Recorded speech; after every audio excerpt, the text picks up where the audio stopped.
ಹೃದಯಕ್ಕೆ ಸಂಬಂಧಪಟ್ಟಂತೆ ಬರುವಂತಹ ಕಾಯಿಲೆಗಳು ಯಾವ್ಯಾವುದು, ಈ ಹಾರ್ಟ್ ಅಟ್ಯಾಕ್ ಅಂದ್ರೇನು? ಸಿಂಪಲ್ ಕ್ಯಾನ್ಸರ್ ಅಂತ ಏನಾದರೆ ಕಾಯಿಲೆ ಇದೆಯೋ ಅದಕ್ಕೆ ಕೊಡುವಂಥ ಕೆಲವೊಂದು ಮೆಡಿಸಿನ್ಸ್ ಇಂದನೂ ನಿಮಗೆ ಹಾರ್ಟ್ ಫೇಲ್ಯೂರ್ ಆಗುವಂಥ ಸಾಧ್ಯತೆ ಇರುತ್ತೆ. ಹಾರ್ಟ್ ಅಟ್ಯಾಕ್ ಮತ್ತೆ ಹಾರ್ಟ್ ಫೇಲ್ಯೂರ್ ಎರಡು ಒಂದೇನಾ? ಹಾರ್ಟ್ ರಕ್ತನಾಳದಲ್ಲಿ ಬ್ಲಾಕೇಜ್ ಉಂಟಾಗಿ ಹಾರ್ಟ್ಗೆ ಬ್ಲಡ್ ಸಪ್ಲೈ ಆಗದಿರಾಗುವಂಥದ್ದು ಹಾರ್ಟ್ ಅಟ್ಯಾಕ್ ಅಂತ ಕರಿತೀವಿ. ಹಾರ್ಟ್ ಅಟ್ಯಾಕ್ನ ಒಂದು ಕಾರಣವಾಗಿ ಹಾರ್ಟ್ ಮಸಲ್ಗೆ ಬ್ಲಡ್ ಸಪ್ಲೈ ಇಲ್ದಿರ ಹಾರ್ಟ್ ಮಸಲ್ ವೀಕ್ ಆಗಿ ಪಂಪ್ ಮಾಡುವಂಥ ಕೆಪಾಸಿಟಿ ಕಳ್ಕೊಳ್ಳುತ್ತೆ. ಇದನ್ನ ಹಾರ್ಟ್ ಫೇಲ್ಯೂರ್ ಅಂತ ಕರಿತೀವಿ. ಚಿಕ್ಕ ಚಿಕ್ಕ ಮಕ್ಕಳಲ್ಲಿ ಸ್ಕೂಲ್ಗೆ ಹೋಗಿ ಬಂದು ಮಗು ಮಲಗಿರುತ್ತೆ, ಎದ್ದೇಳೋದಿಲ್ಲ. ಹಾರ್ಟ್ ಅಟ್ಯಾಕ್ ಮಾಡುವಂಥ ಟ್ರೀಟ್ಮೆಂಟ್ ಮಾಡಿರೋದು 19 ವಯಸ್ಸು ಸಣ್ಣ ಹುಡುಗನಿಗೆ. ಈ ಗೋಲ್ಡನ್ ಅವರ್ ಅನ್ನೋದು ಹಾರ್ಟ್ ಅಟ್ಯಾಕ್ ಆಗಿರುವಂತಹ ವ್ಯಕ್ತಿಯನ್ನ ಉಳಿಸ್ಕೊಳ್ಳುವಲ್ಲಿ ಎಷ್ಟು ಪ್ರಮುಖವಾದಂತಹ ಸ್ಥಾನವನ್ನ ಪಡೆಯುತ್ತೆ ಅಂತ. ಹಾರ್ಟ್ಗೆ ಬ್ಲಡ್ ಸಪ್ಲೈ ಆಗ್ತಾ ಇಲ್ಲ, ಹಾಗಾಗಿ ಹಾರ್ಟ್ ಮಸಲ್ ಸತ್ತೋಗ್ತಾ ಇದೆ. ಸೊ ನೀವು ಆ ಬ್ಲಾಕೇಜ್ನ ಎಷ್ಟು ಬೇಗ ಕ್ಲಿಯರ್ ಮಾಡ್ತೀರಾ, ಹಾರ್ಟ್ಗೆ ಪುನಃ ಅಷ್ಟು ಬೇಗ ಬ್ಲಡ್ ಸಪ್ಲೈ ಆಗೋಕ್ಕೆ ಶುರು ಆಗುತ್ತೆ. ಹಾರ್ಟ್ ಪರ್ಮನೆಂಟ್ ಡ್ಯಾಮೇಜ್ ಆಗುವಂಥದ್ದನ್ನ ನೀವು ಪ್ರಿವೆಂಟ್ ಮಾಡ್ತೀರಾ. ಪುನೀತ್ ರಾಜ್ಕುಮಾರ್ ಅವ್ರಿಗೂ ಕೂಡ ಕಾರ್ಡಿಯಾಕ್ ಅರೆಸ್ಟ್ ಆಗಿರುವಂಥದ್ದು ಅನ್ನೋ ಮಾಹಿತಿ ಎಲ್ಲ ಕಡೆ ಸುಳಿದಾಡ್ತಾ ಇತ್ತು. ಸೈಂಟಿಫಿಕ್ ಡಾಟಾ ಪ್ರಕಾರ ಇಲ್ಲ. ಸುಮನ್ ಟಿವಿ ಕನ್ನಡ ಹೆಲ್ತ್ ಕೇರ್ಗೆ ಸ್ವಾಗತ. ನಾನು ಉಷಾ. ಹೃದಯವು ನಮ್ಮ ದೇಹದ ಪ್ರಮುಖ ಭಾಗ. ದೇಹದ ಇಡೀ ಭಾಗಕ್ಕೆ ರಕ್ತವನ್ನ ಪಂಪ್ ಮಾಡುವ ಹೃದಯದ ಆರೋಗ್ಯವು ನಮ್ಮ ಜೀವನ ಶೈಲಿಯ ಮೇಲೆ ಅವಲಂಬಿತವಾಗಿರುತ್ತೆ. ಹಾಗಾದ್ರೆ ಹೃದಯಕ್ಕೆ ಸಂಬಂಧಪಟ್ಟಂತೆ ಬರುವಂತಹ ಕಾಯಿಲೆಗಳು ಯಾವ್ಯಾವುದು, ಈ ಹಾರ್ಟ್ ಅಟ್ಯಾಕ್ ಅಂದ್ರೇನು, ಹಾರ್ಟ್ ಅಟ್ಯಾಕ್ ಮತ್ತು ಹಾರ್ಟ್ ಫೇಲ್ಯೂರ್ಗೆ ಏನಾದರೂ ಡಿಫ್ರೆನ್ಸ್ ಇದೆಯಾ, ಹಾಗಾದ್ರೆ ಅದಕ್ಕೆ ಯಾವ ರೀತಿಯಾದ ಪ್ರಿವೆನ್ಷನ್ ಅನ್ನ ತೆಗೆದುಕೊಳ್ಬೇಕು, ಮತ್ತೆ ಅಡ್ವಾನ್ಸ್ ಟೆಕ್ನಾಲಜಿನಲ್ಲಿ ಯಾವ ರೀತಿಯಾದ ಟ್ರೀಟ್ಮೆಂಟ್ಗಳು ಲಭ್ಯಗಳು ಇದೆ ಅನ್ನೋದನ್ನ ತಿಳಿಸ್ಕೊಡೋದಕ್ಕೋಸ್ಕರ ನಮ್ಮ ಜೊತೆಗೆ ಬನ್ನೇರ್ಘಟ್ಟ ಅಪೋಲೋ ಆಸ್ಪತ್ರೆಯ ಸೀನಿಯರ್ ಇಂಟರ್ವೆನ್ಷನಲ್ ಕಾರ್ಡಿಯಾಲಜಿಸ್ಟ್ ಆಗಿರುವಂತಹ ಪಿ ಲಕ್ಷ್ಮೀಕಾಂತ್ ಅವರಿದ್ದಾರೆ. ಡಾಕ್ಟರ್, ಕಾರ್ಯಕ್ರಮಕ್ಕೆ ಸ್ವಾಗತ. ಎಲ್ಲರಿಗೂ ನಮಸ್ಕಾರ. ಡಾಕ್ಟರ್, ಈ ಹಾರ್ಟ್ ಅನ್ನೋದು ತುಂಬಾ ಇಂಪಾರ್ಟೆಂಟ್ ಅಂಗ ದೇಹಕ್ಕೆ. ಸೊ ಈ ಹಾರ್ಟ್ಗೆ ಅಟ್ಯಾಕ್ ಅನ್ನುವಂಥದ್ದು ಏನಾಗುತ್ತೆ, ಹಂಗಂದ್ರೆ ಏನು ಅಂತ ಮೊದಲಿಗೆ? ಬಹಳ ಒಳ್ಳೆ ಪ್ರಶ್ನೆ. ಸೊ ಹಾರ್ಟ್ ಅಟ್ಯಾಕ್ ಅಥವಾ ಹೃದಯಾಪಘಾತ ಅಂತ ಏನಾದರೆ ನಾವು ಕರಿತೀವೋ, ಹಾರ್ಟಿಗೆ ರಕ್ತ ಪ್ರಸರಣೆ, ರಕ್ತ ಸರಬರಾಜು ಕಮ್ಮಿ ಆಗುವಂಥ ಪರಿಸ್ಥಿತಿಯಲ್ಲಿ ಹಾರ್ಟ್ ಮಸಲ್ ಸ್ನಾಯುಗಳು ಅಂತ ಹಾರ್ಟ್ ಸ್ನಾಯು ಏನಾದರೆ ಹೃದಯದ ಸ್ನಾಯುಗಳಿರುತ್ತೋ ಅದಕ್ಕೆ ರಕ್ತ ಪ್ರಸರಣೆ ಆಗದಿರ, ಅದರಿಂದ ಅದಕ್ಕೆ ಆಕ್ಸಿಜನ್ ಇರ್ಬೋದು ಅಥವಾ ಗ್ಲೂಕೋಸ್ ಇರ್ಬೋದು ಅಂಥದ್ದು ಅದಕ್ಕೆ ಕೊರತೆಯಾಗಿ ಹಾರ್ಟ್ ಮಸಲ್ ಸಾಯುವಂಥ ಪರಿಸ್ಥಿತಿ ಉಂಟಾಗುವುದೇನೆ ಹಾರ್ಟ್ ಅಟ್ಯಾಕ್ ಅಂತ ಕರಿತೀವಿ. ಇದಕ್ಕೆ ಕಾರಣ ಅಂತ ನಾವು ನೋಡೋಕ್ಕೆ ಹೋದರೆ ಹಾರ್ಟ್ಗೆ ಬ್ಲಡ್ ಸಪ್ಲೈ ಮಾಡುವಂಥ ರಕ್ತನಾಳಗಳನ್ನು ಕೊರನರಿ ಆರ್ಟ್ರೀಸ್ ಅಂತ ಕರಿತೀವಿ. ಅದರಲ್ಲಿ ಕೊಬ್ಬಿನ ಅಂಶ ಅಥವಾ ಕೊಲೆಸ್ಟ್ರಾಲ್ ಅಂತ ಏನಾದರೆ ಕರಿತೀವೋ ಅದು over A period of time, ಭಾಳ ವರ್ಷಗಳಿಂದ ಅದು ಒಳಗಡೆ ಪ್ಲಾಕ್ ಅಂತ ಕರಿತೀವಿ. ಅದು ಡಿಪಾಸಿಟ್ ಆಗಿ ಅದು ಮೆತ್ತಗೆ ಹೆಚ್ಚಾಗುತ್ತಾ ಒಂದು ದಿವಸ 100% ಆಗುವಂಥ ಪರಿಸ್ಥಿತಿಯಲ್ಲಿ ಏನಾದರೆ ಉಂಟಾಗುತ್ತೋ ಅದನ್ನು ಹಾರ್ಟ್ ಅಟ್ಯಾಕ್ ಅಂತ ಕರಿತೀವಿ. ಡಾಕ್ಟರ್, ಈ ಹಾರ್ಟ್ ಅಟ್ಯಾಕ್ನ ಸಿಂಪ್ಟಮ್ಸ್ಗಳು ಯಾವ ರೀತಿಯಾಗಿರುತ್ತೆ? ಹಾರ್ಟ್ ಅಟ್ಯಾಕ್ ಬಂದಿರುವಂಥ ವ್ಯಕ್ತಿಗೆ ಹೃದಯದ ಮಧ್ಯಭಾಗ, ಛಾತಿಯ ಮಧ್ಯಭಾಗದಲ್ಲಿ ಸಿವಿಯರ್ ಪೈನ್, ನಾರ್ಮಲ್ ಆಗಿರುವಂಥ ಸಣ್ಣ ಪುಟ್ಟ ನೋವಿನ ಥರ ಇರಲ್ಲ. ಭಾಳಷ್ಟು ಜನ ಇದಕ್ಕಂತಲೇ ಕನ್ಫ್ಯೂಸ್ ಮಾಡ್ಕೊಂಡು ನಮ್ಮ ಹತ್ರ, ಸರ್ ಒಂದು ಸ್ವಲ್ಪ ಪಿನ್ನಲ್ಲಿ ಚುಚ್ಚಿದಂಗೆ ಆಗ್ತಾ ಇದೆ, ಅಲ್ಲಿ ಇಲ್ಲಿ ಏನೋ ಹಾರಾಡ್ದಂಗೆ ಆಗ್ತಾ ಇದೆ, ಅಥವಾ ಕೆಮ್ಮಿದ್ರೆ ದೊಡ್ಡದು ತಗೊಂಡ್ರೆ ನೋವು ಬರುತ್ತೆ ಅಂತ ಬರ್ತಾರೆ. ಯೂಶ್ವಲಿ ಹಾರ್ಟ್ ಅಟ್ಯಾಕಲ್ಲಿ ಅಂಥ ನೋವು ಕಾಣಿಸ್ಕೊಂಥ ಪರಿಸ್ಥಿತಿ ಇರೋದಿಲ್ಲ. ದ ಇಂಟೆನ್ಸಿಟಿ ಅಂತ ಏನಾದರೆ ಕರಿತೀವೋ, ತೀವ್ರತೆ ಬಂದು ಇದು ಬಹಳ ಸಿವಿಯರ್ ಆಗಿರುತ್ತೆ. ಯೂಶ್ವಲಿ ಹೃದಯದ ಸೆಂಟರ್ ಆಫ್ ದ ಚೆಸ್ಟ್ ಅಲ್ಲಿ ಇರುವಂಥ ಸಾಧ್ಯತೆ ಇರುತ್ತೆ. The intensity will be very high, ಬಹಳ ತೀವ್ರವಾಗಿರುವಂಥ ನೋವಿರುತ್ತೆ. ಕೆಲವೊಮ್ಮೆ ಈ ನೋವು ಅಲ್ಲೇ ಇರೋದ್ರ ಬರವಾಗಿ ಇಲ್ದಿರ ನಿಮ್ಮ ಕುತ್ತಿಗೆಗಿರ್ಬೋದು, 2 ಭುಜಗಳಿಗಿರ್ಬೋದು ಅಥವಾ ಬೆನ್ನುಗಿರ್ಬೋದು, ಅಲ್ಲಿಂದ ರೇಡಿಯೇಷನ್ ಆಗುವಂಥ ಸಾಧ್ಯತೆ ಇರುತ್ತೆ. ಇದರೊಟ್ಟಿಗೆ ಬಹಳಷ್ಟು ಬೆವರು ಬರುವಂಥದ್ದು, ತಣ್ಣಗಿರುವಂಥ ಕಂಡೀಷನಲ್ಲಿ ಇದ್ರೂ ಸಹ ಸ್ವೆಟಿಂಗ್ ಆಗುವಂಥದ್ದು, ಸುಸ್ತಾಗುವಂಥದ್ದು, ತಲೆ ಸುತ್ತು ಬರುವಂಥದ್ದು ಅಥವಾ ಹೃದಯ ಬಡಿತ ಹೆಚ್ಚಾಗುವಂಥದ್ದು, ಇವೆಲ್ಲನೂ ಸಹ ಹಾರ್ಟ್ ಅಟ್ಯಾಕ್ ಅನ್ನುವ ಸಿಂಪ್ಟಮ್ಸ್ ಅಂತ ಕರಿತೀವಿ, ಇದಾಗಿರುತ್ತೆ. ಕೆಲವೊಮ್ಮೆ ವಯಸ್ಸಾದವರಲ್ಲಿ ಕೆಲವೊಮ್ಮೆ ಈ ನೋವು ಅನ್ನೋದು ಯಾವಾಗಲೂ ಕಾಣಿಸ್ಕೊಳ್ದಿರ ದಿಢೀರಂತ ತಲೆ ಸುತ್ತು ಬೀಳುವಂಥ ಸಾಧ್ಯತೆ, ಬೆವರು ಬರುವಂಥ ಸಾಧ್ಯತೆ, ಒಂದು ಚೂರು ನಡೆದ್ರೂ ಸುಸ್ತಾಗುವಂಥದ್ದು ಅಥವಾ ಎದೆ ನೋವು ಹೆಚ್ಚಾಗುವಂಥ ಸಿಂಪ್ಟಮ್ಸೂ ಹಾರ್ಟ್ ಅಟ್ಯಾಕ್ ಮುಖ್ಯ ಲಕ್ಷಣಗಳು. ಓಕೆ ಡಾಕ್ಟರ್, ಈಗ ಒಂದು ಕನ್ಫ್ಯೂಷನ್ ಏನಂದರೆ ಹಾರ್ಟ್ ಅಟ್ಯಾಕ್ ಮತ್ತು ಹಾರ್ಟ್ ಫೇಲ್ಯೂರ್ ಎರಡೂ ಒಂದೇನಾ ಅಥವಾ ಎರಡು ಬೇರೆ ಬೇರೆನಾ? ಭಾಳ ಒಳ್ಳೆಯ ಪ್ರಶ್ನೆ. ಸೊ ಇದರಲ್ಲಿ ಏನಾಗುತ್ತೆ ಅಂದರೆ ಹಾರ್ಟ್ ಅಟ್ಯಾಕ್ ಮತ್ತು ಹಾರ್ಟ್ ಫೇಲ್ಯೂರ್ ಎರಡೂ ಒನ್ ಕ್ಯಾನ್ ಬಿ, ಒಂದು ಕಾರಣ ಇರುತ್ತೆ, ಇನ್ನೊಂದು ರಿಸಲ್ಟ್ ಅಂತ ಕರಿಬೋದು. ಸೊ ಎರಡೂ ಡಿಫ್ರೆಂಟ್ ಎಂಟಿಟೀಸ್ ಅಂತ ಕರಿತೀವಿ. ಹಾರ್ಟ್ ಅಟ್ಯಾಕ್ ಅನ್ನೋದು ನಡೆಯುವಂಥ ಟೈಮ್ ನೀವು ನೋಡಿಕೊಂಡ್ರಿ ಅಂದರೆ ಅಕ್ಯೂಟ್ ಇವೆಂಟ್ ಅಂತ ಕರಿತೀವಿ. ಕ್ಷಣಿಕವಾಗಿ ನಡೆಯುವಂಥದ್ದು ಹಾರ್ಟ್ ಅಟ್ಯಾಕ್.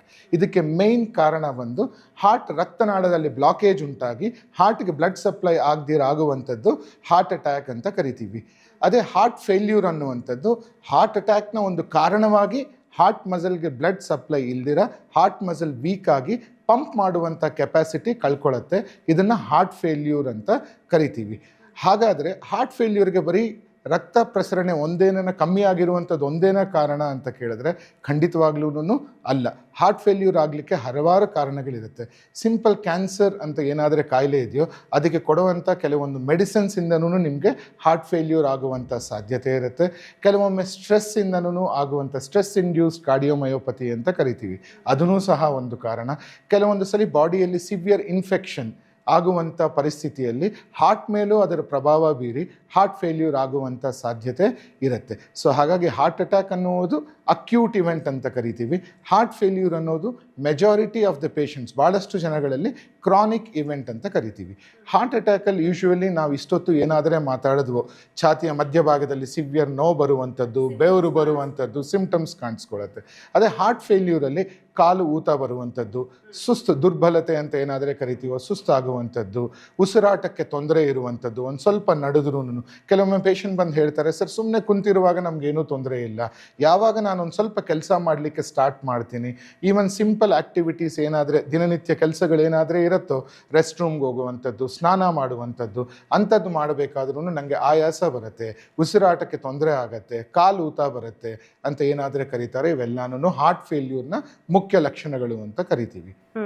ಅಂದ್ರೆ ದಿನನಿತ್ಯದ ಜೀವನದಲ್ಲಿ ಏನಾಗುತ್ತೆ, ಈ ತರದ ಸುಸ್ತಾಗುವಂಥದ್ದು, ಕಾಲ್ ನೋವಾಗುವಂಥದ್ದು, ನೀವೇನ್ ಸಿಂಪ್ಟಮ್ಸ್ ಗಳನ್ನ ಹೇಳಿದ್ರಿ, ಇದು ಆಗ್ತಾ ಇರುತ್ತೆ. ಆದ್ರೆ ಅದನ್ನ ಗಮನ ವಹಿಸೋದಿಲ್ಲ ಜನರು. ಸೊ ಅದೆಲ್ಲೋ ಒಂದ್ ಕಡೆ ಹಾರ್ಟ್ ಫೇಲ್ಯೂರ್ಗೆ ಒಂದು ದಾರಿ ಮಾಡಿಕೊಡ್ತಾ ಇರುತ್ತೆ ಅನ್ನೋದು ಆಯ್ತು. ಹಾಗಾದ್ರೆ ಹೌದು, ಹಾರ್ಟ್ ಅಟ್ಯಾಕ್ ಅನ್ನೋದು ಒಂದು ಇನ್ಸಿಡೆಂಟ್ ಆದಾಗ ಮೆಜಾರಿಟಿ ಆಫ್ ದ ಪೀಪಲ್ ಅಲ್ಲಿ ಹಾರ್ಟ್ ಅಟ್ಯಾಕ್ ಆಗಿದೆ ಅಂತ ಗೊತ್ತಾಗಿ ಕೆಲವೊಮ್ಮೆ ಮೆಡಿಕಲ್ ಫೆಸಿಲಿಟಿಗೆ ಬಂದು ಅದು ಪತ್ತೆ ಹಚ್ಚಿ ಅದಕ್ಕುಂಟಾದ ಟ್ರೀಟ್ಮೆಂಟು ಮಾಡಿರ್ತೀವಿ. ಕೆಲವೊಮ್ಮೆ ಕಂಡೀಷನ್ಸಲ್ಲಿ ಹಾರ್ಟ್ ಅಟ್ಯಾಕ್ ಅನ್ನೋದು ಸೈಲೆಂಟ್ ಹಾರ್ಟ್ ಅಟ್ಯಾಕ್ ಅಂತ ಆಗಿ ಅದು ಪೇಷಂಟ್ಗೆ ಗಮನಕ್ಕೆ ಬರೆದಿರುವಂಥ ಪರಿಸ್ಥಿತಿನೂ ಇರುತ್ತೆ. ಕಾರಣ ಏನು ಅಂದರೆ ಆ ಲಕ್ಷಣಗಳು ಬಹಳ ಸೂಕ್ಷ್ಮವಾಗಿರ್ಬೋದು, ಅಥವಾ ಅಷ್ಟೊಂದು ಪೇಷಂಟ್ ಸಿವಿಯರ್ ಆಗಿದ್ದು ಒಂದು ಮೆಡಿಕಲ್ ಫೆಸಿಲಿಟಿಗೆ ಹೋಗಿ ಅದನ್ನು ತೋರಿಸ್ಬೇಕು ಅಂಥದ್ದು ಅವರಿಗೆ ಗಮನಕ್ಕೆ ಬರೆದಿರುವಂಥದ್ದನ್ನು ಆಗಿ ಅದನ್ನು ಇಗ್ನೋರ್ ಮಾಡಿ ಸೊ ಇದೇ ಸ್ಲೋ ಆಗಿ ಪ್ರೋಗ್ರೆಸ್ ಆಗಿ ಹಾರ್ಟ್ ಫೇಲ್ಯೂರಲ್ಲೂ ಲ್ಯಾಂಡ್ ಆಗುವಂಥ ಪರಿಸ್ಥಿತಿ ಇರುತ್ತೆ. ಹೀಗಾಗಿ ಸೈಲೆಂಟ್ ಹಾರ್ಟ್ ಅಟ್ಯಾಕ್ ಅಂತ ಏನಾದರೆ ಕರಿತೀವೋ, ಹೆಚ್ಚಕ್ಕೂ ಶುಗರ್ BP ಬಹಳ ವರ್ಷದಿಂದ ಇರೋರಲ್ಲಿ, ವಯಸ್ಸಾದವರಲ್ಲಿ, ಇಂಡಿಯಾದಲ್ಲಿ ಈಗ ಹೇಗಾಗಿದೆ ಅಂದರೆ ದ ಎಂಟೈರ್ ಜನರೇಷನಲ್ ಶಿಫ್ಟ್ ಅಂತ ಕರಿತೀವಿ. So majority of the people are living longer, ಬಹಳ ಕಾಲ ಜೀವನ ಶೈಲಿಯಿಂದನೋ ಅಥವಾ ಬೆಟರ್ ಮೆಡಿಕಲ್ ಫೆಸಿಲಿಟೀಸ್ ಇವತ್ತಿರೋದ್ರಿಂದ ವಯಸ್ಸು ಜಾಸ್ತಿ ಇರೋರು ಸಹ ಮೊದಲು 60ರಲ್ಲಿ ಡೆತ್ ಆಗುವಂಥ ಪರಿಸ್ಥಿತಿ ಈಗ 70-80ಕ್ಕೆ ಶಿಫ್ಟ್ ಆಗುವಂಥ ಇದರಲ್ಲಿ, ಮತ್ತು ಶುಗರ್ ಬಹಳ ಜನಗಳಲ್ಲಿ ಇರೋದರಲ್ಲಿ ಮೆಜಾರಿಟಿ ಆಫ್ ದೆಮ್ ಈ ನೋವಿಂದ ಹಾರ್ಟ್ ಅಟ್ಯಾಕ್ ನೋವಿಂದ ಆಸ್ಪತ್ರೆಗೆ ಬರೆದಿರ ಸೊ ಸೈಲೆಂಟ್ ಹಾರ್ಟ್ ಅಟ್ಯಾಕ್ ಆಗುವಂಥದ್ದು ಈಗ ನಾವು ಪ್ರಾಕ್ಟೀಸಲ್ಲಿ ಭಾಳಷ್ಟು ಹೆಚ್ಚಾಗಿ ನೋಡ್ತಾ ಇದ್ದೇವೆ. ತುಂಬ ಚೆನ್ನಾಗಿ ಹೇಳಿದ್ರಿ ಡಾಕ್ಟರ್. ಯಾಕಂದರೆ ಹಾರ್ಟ್ ಅಟ್ಯಾಕ್ ಮತ್ತು ಹಾರ್ಟ್ ಫೇಲ್ಯೂರ್ ಎರಡೂ ಒಂದೇ ಅನ್ನೋದೊಂದು ಎಷ್ಟೊಂದು ಕನ್ಫ್ಯೂಷನ್ ಇತ್ತು. ಅದ್ರ ಜೊತೆಗೆ ಈ ಹಾರ್ಟ್ ಫೇಲ್ಯೂರ್ಗೆ ಸಿಂಪ್ಟಮ್ಸ್ ಬೇರೆ, ಹಾರ್ಟ್ ಅಟ್ಯಾಕ್ಗೆ ಸಿಂಪ್ಟಮ್ಸ್ ಬೇರೆ ಅನ್ನೋದನ್ನ ಕ್ಲಿಯರ್ ಆಗಿ ನೀವು ನಮ್ಮ ವೀಕ್ಷಕರಿಗೆ ತಿಳಿಸ್ಕೊಟ್ರಿ. ಡಾಕ್ಟರ್, ಈ ಇತ್ತೀಚಿನ ದಿನಗಳಲ್ಲಿ ನಾವು ಗಮನಿಸ್ತಾ ಇರೋವಂಥದ್ದು, ನೀವು ಹೇಳಿದ್ರಿ ಮುಂಚೆ ಎಲ್ಲ ಒಂದು 60-70 ವಯಸ್ಸಿನಲ್ಲಿ ಹಾರ್ಟ್ ಅಟ್ಯಾಕ್ ಕಾಣಿಸ್ಕೊಳ್ತಾ ಇತ್ತು. ಆದರೆ ಇತ್ತೀಚೆಗೆ ತುಂಬ ಚಿಕ್ಕ ಏಜಲ್ಲಿ ಹಾರ್ಟ್ ಅಟ್ಯಾಕ್ ಅನ್ನುವಂಥದ್ದು ಕಾಣಿಸ್ಕೊಳ್ತಾ ಇದೆ. ಇದಕ್ಕೆ ಏನು ಜೀವನ ಶೈಲಿ ಕಾರಣನ, ಏನಂತಾನೆ ಗುರ್ತು ಸಿಗ್ತಾ ಇಲ್ಲ? ಬಹಳ ಒಳ್ಳೆ ಪ್ರಶ್ನೆ. ಸೊ ಇನ್ಫ್ಯಾಕ್ಟ್ ನನ್ನ ಪ್ರಾಕ್ಟೀಸಲ್ಲಿ ನಾನು ಹೇಳಬೇಕು ಅಂತ ಆದರೆ ಕಮ್ಮಿ ವಯಸ್ಸಲ್ಲಿ ನಾನು ಆಪರೇಷನ್ ಅಥವಾ ಏಂಜಿಯೋಪ್ಲಾಸ್ಟಿ ಸ್ಟೆಂಟ್ ಅಂತ ನಾವೇನಾದರೆ ಕರಿತೀವೋ ಹಾರ್ಟ್ ಅಟ್ಯಾಕ್ ಮಾಡುವಂಥ ಟ್ರೀಟ್ಮೆಂಟ್ ಮಾಡಿರೋದು 19 ವಯಸ್ಸು ಸಣ್ಣ ಹುಡುಗನಿಗೆ. ಇನ್ನು ಟೀನ್ ಏಜ್ ಅಂತ ಏನಾದರೆ ಕರಿತೀವೋ ಆ ಏಜಲ್ಲಿ ಇರುವಂಥವ್ರಿಗೆ. ಹಾಗಾದರೆ ಯಾಕೆ ಡಾಕ್ಟ್ರೆ ಈ ಥರ ಆಯಿತು ಅಂತ ಹೇಳ್ಬಿಟ್ಟು ಕೇಳೋದು ಭಾಳ ಒಳ್ಳೆಯ ಪ್ರಶ್ನೆ. ಸೊ ಅದರಲ್ಲಿ ಭಾಳಷ್ಟು ಕಾರಣಗಳಿದೆ. ಮೋಸ್ಟ್ ಇಂಪಾರ್ಟೆಂಟ್ ಬಂದು ನಮ್ಮ ಲೈಫ್ ಸ್ಟೈಲ್, ಜೀವನ ಶೈಲಿ ಅಂತ ಏನಾದರೆ ಕರಿತೀವೋ ಅದು ಭಾಳಷ್ಟು ಚೇಂಜ್ ಆಗಿದೆ. ಟೆಕ್ನಾಲಜಿ ಇಂಪ್ರೂವ್ ಆದಂಗೆ ಮೊದಲಿದ್ದಂಗೆ ವ್ಯಾಯಾಮ ಇರ್ಬೋದು ಅಥವಾ ಬಾಡಿಗೊಂದು ಫಿಸಿಕಲ್ ಆ್ಯಕ್ಟಿವಿಟಿ ಅನ್ನುವಂಥದ್ದು ಇವತ್ತು ಯಾರಿಗೂ ಸಹ ಇಲ್ಲವೇ ಇಲ್ಲ. ಒಂದು. ಎರಡನೇದು ಸ್ಟ್ರೆಸ್ ಅನ್ನುವಂಥದ್ದು ಬಹಳ ಜಾಸ್ತಿ ಆಗಿದೆ, ನಿದ್ದೆಯ ಕೊರತೆ, ಇವೆಲ್ಲನೂ ಹೊಸದಾಗಿ ಬಂದಿರುವಂಥ ಕಾರಣಗಳು ಅಂತ ಹೇಳ್ಬೋದು. ಶುಗರ್ ಅನ್ನುವಂತಿರ್ಬೋದು, ಬಿ ಪಿ ಇರ್ಬೋದು, ಕೊಲೆಸ್ಟ್ರಾಲ್ ಇರ್ಬೋದು, ಇವೆಲ್ಲನೂ ಫಸ್ಟೂ ಇತ್ತು, ಈಗಲೂ ಇದೆ. ಬಟ್ ಪ್ರಪೋರ್ಷನ್ ಭಾಳ ಹೆಚ್ಚಾಗಿದೆ. ಮೊದಲು ಭಾಳ ಕಮ್ಮಿ ಜನಕ್ಕೆ ಶುಗರ್ ಬಿ ಪಿ ಇರ್ತಿತ್ತು, ಈಗ ಭಾಳ ಹೆಚ್ಚಾಗಿ ಕಮ್ಮಿ ವಯಸ್ಸಿನಲ್ಲೇ ಶುಗರ್ ಬಿ ಪಿ ಬರ್ತಾ ಇದೆ. ಇದೆಲ್ಲನೂ ಕಾರಣಗಳು ಅಂತ ತಗೊಂಡ್ರೆ ನಾನು ಇಷ್ಟೊತ್ತು ಹೇಳಿದ್ದು ಎಕ್ಸ್ಟ್ರಾ ಕಾರಣಗಳು. ಎಸ್ಪೆಷಲಿ ಸ್ಮೋಕಿಂಗ್ ಪ್ರಿವೆಲೆನ್ಸ್, ಧೂಮಪಾನ ಅಥವಾ ಮದ್ಯಪಾನ ಅಂತ ಏನಾದರೆ ಕರಿತೀವೋ, ಇವೆಲ್ಲನೂ ಇವತ್ತಿನ ಜನ್ರೇಷನಲ್ಲಿ ಭಾಳಷ್ಟು ಹೆಚ್ಚಾಗಿದೆ. ಇವೂ ಸಹ ಮುಖ್ಯವಾದ ಕಾರಣ. ಇದು ಬಿಟ್ಟು ಜೀವನ ಶೈಲಿ ಹೇಳಿದ್ದೀನಿ, ವ್ಯಾಯಾಮದ ಕೊರತೆ, ಅಥವಾ ನಾವು ಊಟ ಮಾಡುವಂಥದ್ದು ಏನಾದರೂ ಇದೆಯೋ, ಈಗ ಕಂಪ್ಲೀಟ್ ವೆಸ್ಟರ್ನೈಸೇಷನ್ ಅಂತಲೂ ನಾವು ಅದನ್ನು ಕರಿಬೋದು. ನಮ್ಮದು ಬೇಸಿಕ್ ಡಯಟ್ ಏನಾದರೆ ಇತ್ತು ಇಂಡಿಯನ್ ಡಯಟ್ ಅಂತ, ಸೊ ಸ್ಲೋಲಿ ಅದು ಮೂವ್ ಆಗಿ more of fat conception, modernise westernise diet ತಗೊಂತರಿಂದನೂ ಈ ಪ್ರಾಬ್ಲಮ್ ಈಗ ಹೆಚ್ಚಾಗ್ತಾ ಇದೆ. ಸೊ ನಿದ್ದೆ ಕೊರತೆ, ಸ್ಮೋಕಿಂಗ್, ಆಲ್ಕೋಹಾಲಿಸಮ್, ಧೂಮಪಾನ, ಮದ್ಯಪಾನ, ಸ್ಟ್ರೆಸ್, ಇವೆಲ್ಲನೂ ಸೇರಿ ಹಾರ್ಟ್ ಅಟ್ಯಾಕ್ ಈಗ ಮುಂಚಿನ ಥರ 50ರಿಂದ 60 ಅಥವಾ 60ರಿಂದ 70ರಲ್ಲಾಗೋದು ಈಗ ನಾವು 30ರಿಂದ 40 ದಶಕದಲ್ಲೇನೆ ನೋಡ್ತಾ ಇದ್ದೀವಿ. ಭಾಳಷ್ಟು ಕೇಸಸ್ ಹೆಚ್ಚಾಗಿದೆ. ಇತ್ತೀಚೆಗೆ ಭಾಳ ಪೇಷಂಟ್ಸು 30 ಲೆಸ್ ದೆನ್ 30ನೂ ನೋಡ್ತಾ ಇದ್ದೀವಿ. ಹೌದು ಡಾಕ್ಟರ್. ಅದ್ರ ಜೊತೆಗೆ ಒಂದು ಇವಾಗ ಪೇರೆಂಟ್ಸ್ಗೆ ಪ್ರಮುಖವಾದಂತಹ ನೋವು ಅಥವಾ ಕಷ್ಟ ಏನಂತಂದರೆ, ಚಿಕ್ಕ ಚಿಕ್ಕ ಮಕ್ಕಳಲ್ಲಿ ಸ್ಕೂಲ್ಗೆ ಹೋಗಿ ಬಂದು ಮಗು ಮಲಗಿರುತ್ತೆ, ಎದ್ದೇಳೋದಿಲ್ಲ, ಅಥವಾ ಅದಕ್ಕೆ ಡಾಕ್ಟರ್ ಹೇಳ್ತಾರೆ ಹಾರ್ಟ್ ಅಟ್ಯಾಕ್ ಆಗಿದೆ ಮಗುಗೆ, ಬರೋಷ್ಟೊತ್ತಿಗೆ ಮಗು ಹೊರಟೋಗಿತ್ತು ಅನ್ನೋ ಮಾತನ್ನ ಹೇಳ್ತಾರೆ. ಇದು ಹೇಗೆ ಅಂತ? ಎಸ್, ಇದು ಒಳ್ಳೆ ಪ್ರಶ್ನೆ. ಯಾಕೆಂದರೆ ಸೊ ಅಷ್ಟು ಸಣ್ಣ ವಯಸ್ಸಿನಲ್ಲಿ ಹೃದಯಾಪಘಾತ ಅನ್ನೋದು ಬಹಳ ರೇರ್ ಅಂತ ಕರಿತೀವಿ. ಭಾಳಷ್ಟು ಜನ ಏನು ಇದನ್ನು ಮಿಸ್ಅಂಡರ್ಸ್ಟ್ಯಾಂಡ್ ಮಾಡ್ಕೊಂಡಿರ್ತಾರೆ ಅಂತ ಹೇಳ್ಬಿಟ್ಟಂದರೆ, ಆಗುವಂಥದ್ದು ಎಲ್ಲನೂ ಅಲ್ಟಿಮೇಟ್ಲಿ ಯಾರೇ ಮನುಷ್ಯನ ಪ್ರಾಣ ಹೋದ್ರೂ ಮೂಲ ಅದಕ್ಕೆ ಫೈನಲ್ ಕಾಸ್ ಬಂದು ಹಾರ್ಟ್ ಆ್ಯಕ್ಟಿವಿಟಿ ಅನ್ನುವಂಥದ್ದು ಸ್ಟಾಪ್ ಆಗುವಂಥದ್ದು ಹೌದು. ಬಟ್ ಭಾಳ ಸಣ್ಣ ಪ್ರಾಯ, ನಾನು ಮಾತಾಡ್ತಿರೋದು 8ರಿಂದ 10 ವಯಸ್ಸು ಅಂತ ತಿಳ್ಕೊಳ್ಳಿ. ಇಂಥ ವಯಸ್ಸಲ್ಲೆಲ್ಲನೂ ಯೂಶ್ವಲಿ ಆಗಿದೆ ಅಂತ ಹೇಳ್ಬಿಟ್ಟಂದರೆ ಅದು ಹೃದಯಾಪಘಾತ ಅಂದರೆ ರಕ್ತನಾಳದಲ್ಲಿ ಬ್ಲಾಕೇಜ್ ಉಂಟಾಗಿ ಹಾರ್ಟ್ ಅಟ್ಯಾಕ್ ಆಗಿರುವಂಥ ಸಾಧ್ಯತೆ ಇರಲಿಕ್ಕೆ ಇಲ್ಲ.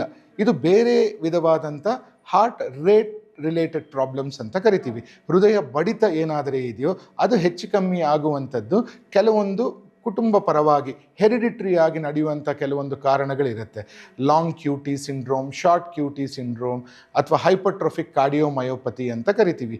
ಇವೆಲ್ಲನೂ ಹಾರ್ಟ್ ಅಟ್ಯಾಕ್ ಮತ್ತು ಇವನು ಸಪರೇಟ್ ಸೆಟ್ ಆಫ್ ಎಂಟಿಟೀಸ್. ಇದು ಅದರಿಂದ ಆಗುವಂಥ ಸಾಧ್ಯತೆ ಸಣ್ಣ ಮಕ್ಕಳಲ್ಲಿ ಹೆಚ್ಚಾಗಿರುತ್ತೆ. ಹೃದಯ ಬಡಿತ ಒಮ್ಮೆಕೊಮ್ಮೆನೆ 200, 250, 300ಕ್ಕಿಂತನೂ ಹೆಚ್ಚಾಗಿ ಸಡನ್ ಕಾರ್ಡಿಯಾಕ್ ಡೆತ್ ಅಂತ ಕರಿತೀವಿ. ಆ ಸಮಯದಲ್ಲಿ ಹೃದಯಕ್ಕೆ ರಕ್ತ ಪ್ರಸರಣೆನೂ ಕಮ್ಮಿ ಆಗುತ್ತೆ ಮತ್ತು ಹೃದಯದಲ್ಲಿ ರಕ್ತ ತುಂಬಿ ಬೇರೆ ಕಡೆಗೆ ಸರಬರಾಜಾಗುವಂಥ ಸಾಧ್ಯತೆಯೂ ಇರೋದಿಲ್ಲ. ಆ ಟೈಮಲ್ಲಿ ಸಡನ್ ಕಾರ್ಡಿಯಾಕ್ ಡೆತ್ ಆಗುತ್ತೆ. ಎರಡೂ ಸಪರೇಟ್ ಎಂಟಿಟಿ ಆಗಿರುತ್ತೆ. ಸೊ ಸಣ್ಣ ವಯಸ್ಸಲ್ಲಿ, ಭಾಳ ಸಣ್ಣ ವಯಸ್ಸಲ್ಲಿ ಆಗುವಂಥದ್ದು ಹಾರ್ಟ್ ಅಟ್ಯಾಕಿಂದ ಆಗತ್ತೆ ಅನ್ನುವಂಥದ್ದು ತಪ್ಪಾಗುತ್ತೆ. ಅದಕ್ಕೆ ಉಂಟಾದ ಕಾರಣಗಳು ಸಪರೇಟ್ ಆಗಿದೆ. ಹಾಗಾದ್ರೆ ಎಲ್ಲೋ ಒಂದ್ ಕಡೆ ಹೆರಿಡಿಟ್ರಿ ಕೂಡ ಅದಕ್ಕೆ ಪ್ರಮುಖವಾದಂತ ಕಾರಣ. ಯಾಕಂದ್ರೆ ನಾವು ಮಾತಾಡ್ದಾಗೆ ಯಂಗ್ ಜನರೇಷನ್ ಅಂತ ನಾವೇನ್ ಹೇಳ್ತೀವಿ, ಅವ್ರಗಳಿಗಾದ್ರೆ ಒಂದು ಸ್ಮೋಕಿಂಗ್ ಅಂತ ಇರ್ಬೋದು, ಆಲ್ಕೋಹಾಲ್ ಅಂತ ಇರ್ಬೋದು, ಅಥವಾ ದೈನಂದಿನ ಚಟುವಟಿಕೆಗಳಲ್ಲಿ ಅವರು ನಿರತರಾಗಿರೋದಿಲ್ಲ ಅಂತಾನೂ ಹೇಳ್ಬಹುದು. ಆದ್ರೆ ಚಿಕ್ಕ ಮಕ್ಕಳಲ್ಲಿ ಹುಟ್ಟದಾಗಿಂದನೂ ಒಂದು ತಾಯಿ ಅಥವಾ ತಂದೆ ಏನು ಮಾಡ್ತಾರೆ ಅಂತಂದ್ರೆ ಒಂದು ಸರ್ಟನ್ ಏಜ್ ವರ್ಗುನು ತುಂಬ ಅವ್ರಿಗೆ ನೋಡ್ಕೊಳ್ಳುವಂಥದ್ದು, ಒಳ್ಳೆ ಫುಡ್ಗಳನ್ನು ಕೊಡುವಂಥದ್ದು, ಆಮೇಲೆ ಒಂದು ಬಾಹ್ಯ ಚಟುವಟಿಕೆಗಳಲ್ಲಿ ಅವರನ್ನು ತೊಡಗಿಸ್ಕೊಳ್ಳುವಂಥದ್ದನ್ನ ಮಾಡ್ತಾ ಇರ್ತಾರೆ. ಆದರೆ ಎಲ್ಲೋ ಒಂದು ಕಡೆ ಇದು ಹಾರ್ಟ್ ರಿಲೇಟೆಡ್ಗೆ ಸಂಬಂಧಪಟ್ಟಂತೆ ಈ ಥರ ಕಾಯಿಲೆಗಳು ಬರುತ್ತೆ ಅಂತಂದರೆ ಚಿಕ್ಕ ಮಕ್ಕಳಲ್ಲಿ. ಸೊ ಈಗಿನ ಒಂದು ಯುವ ಪೇರೆಂಟ್ಸ್ಗಳಿಗೆ ಯಾವ ರೀತಿಯಾದ ಒಂದು ಸಜೆಷನನ್ನು ನೀವು ನೀಡ್ತೀರಾ ಅಂತ? ಸೊ ಮೋಸ್ಟ್ ಇಂಪಾರ್ಟೆಂಟ್ ಬಂದು ಅವರು ದಿನನಿತ್ಯ ಜೀವನ ಶೈಲಿ ಏನಾದರೂ ಇರುತ್ತೋ ಅದ್ರ ಬಗ್ಗೆ ಈಗಲಿಂದನೇ ಗಮನ ಕೊಡಿ. ಸೊ ನಾವು ಕನ್ನಡದಲ್ಲಿ ಹೇಳೋದಾದರೆ ಮರದ ಆದಮೇಲೆ ಬಗ್ಗಲ್ಲ ಅನಿಸುತ್ತೆ. ಸಣ್ಣದಾಗಿದ್ದಾಗಲೇ ಬಗ್ಗಿಸ್ಲಿಕ್ಕೆ, ಅದನ್ನ ಇದು ಮಾಡಲಿಕ್ಕೆ ಅವ್ರಿಗೆ ಒಳ್ಳೆ ಚಟುವಟಿಕೆ ಅಥವಾ ಒಳ್ಳೆ ಆಹಾರದ ಬಗ್ಗೆ ಅವ್ರಿಗೊಂದು ಕಾಳಜಿ ಉಂಟು ಮಾಡುವಂಥದ್ದು ಭಾಳ ಇಂಪಾರ್ಟೆಂಟ್. ಸಣ್ಣ ಮಕ್ಕಳಿಗೆ ಈಗಿರುವಂಥ ಇನ್ಫ್ಲೂಯೆನ್ಸಲ್ಲಿ ಅವ್ರು ಹೋಗುವಂಥ ಸ್ಕೂಲಲ್ಲಿ, ಶಾಲೆಯಲ್ಲಿ ಇರ್ಬೋದು, ಅಥವಾ ಅವರ ಮಿತ್ರರ ಒಟ್ಟಿಗಿರಬೇಕಾದ್ರೆ ಬರುವಂಥದ್ದು, ಇವೆಲ್ಲನೂ ಒಳ್ಳೆಯ ಇನ್ಫ್ಲೂಯೆನ್ಸ್ ಅನ್ನೋದು ಬರುತ್ತೆ ಅನ್ನೋದಕ್ಕೆ ಯಾರೂ ಇವತ್ತು ಗ್ಯಾರಂಟಿ ಕೊಡುವಂಥ ಸಾಧ್ಯತೆ ಇಲ್ಲ. So always good things and great things begin at home ಅಂತ ಹೇಳ್ತೀವಿ. ಸೊ ಪೇರೆಂಟ್ಸ್ ಆಗಿ ಅವ್ರಿಗೊಂದು ಒಳ್ಳೆ ಡಯಟ್ ಬಗ್ಗೆ ಒಂದು ಅವಗಾಹನೆ ಕೊಡುವಂಥದ್ದು ಬಹಳ ಇಂಪಾರ್ಟೆಂಟ್ ಅಂತ ಕರಿತೀನಿ. ಸೊ ಈ ಒಳ್ಳೆ ಡಯಟ್ ಅಂದರೆ ಏನಂತ ಹೇಳ್ತೀರಾ ಸರ್ ಅಂತ ಹೇಳೋದಾದರೆ ಹೋಲ್ ಗ್ರೈನ್ಸ್ ಅಂತ ಕರಿತೀವಿ. ಸೊ ದ್ಯಾಟ್ಸ್ ವಾಟ್ ನಾವು ಮುಂಚೆ ವೆಸ್ಟರ್ನೈಸ್ ಆಗೋದಕ್ಕಿಂತ ಮುಂಚೆ ಇಂಡಿಯಾದಲ್ಲಿ ಜಾಸ್ತಿ ತಗೊತಾ ಇದ್ದಿದ್ದು ಅದೇ ಇರ್ಬೋದು.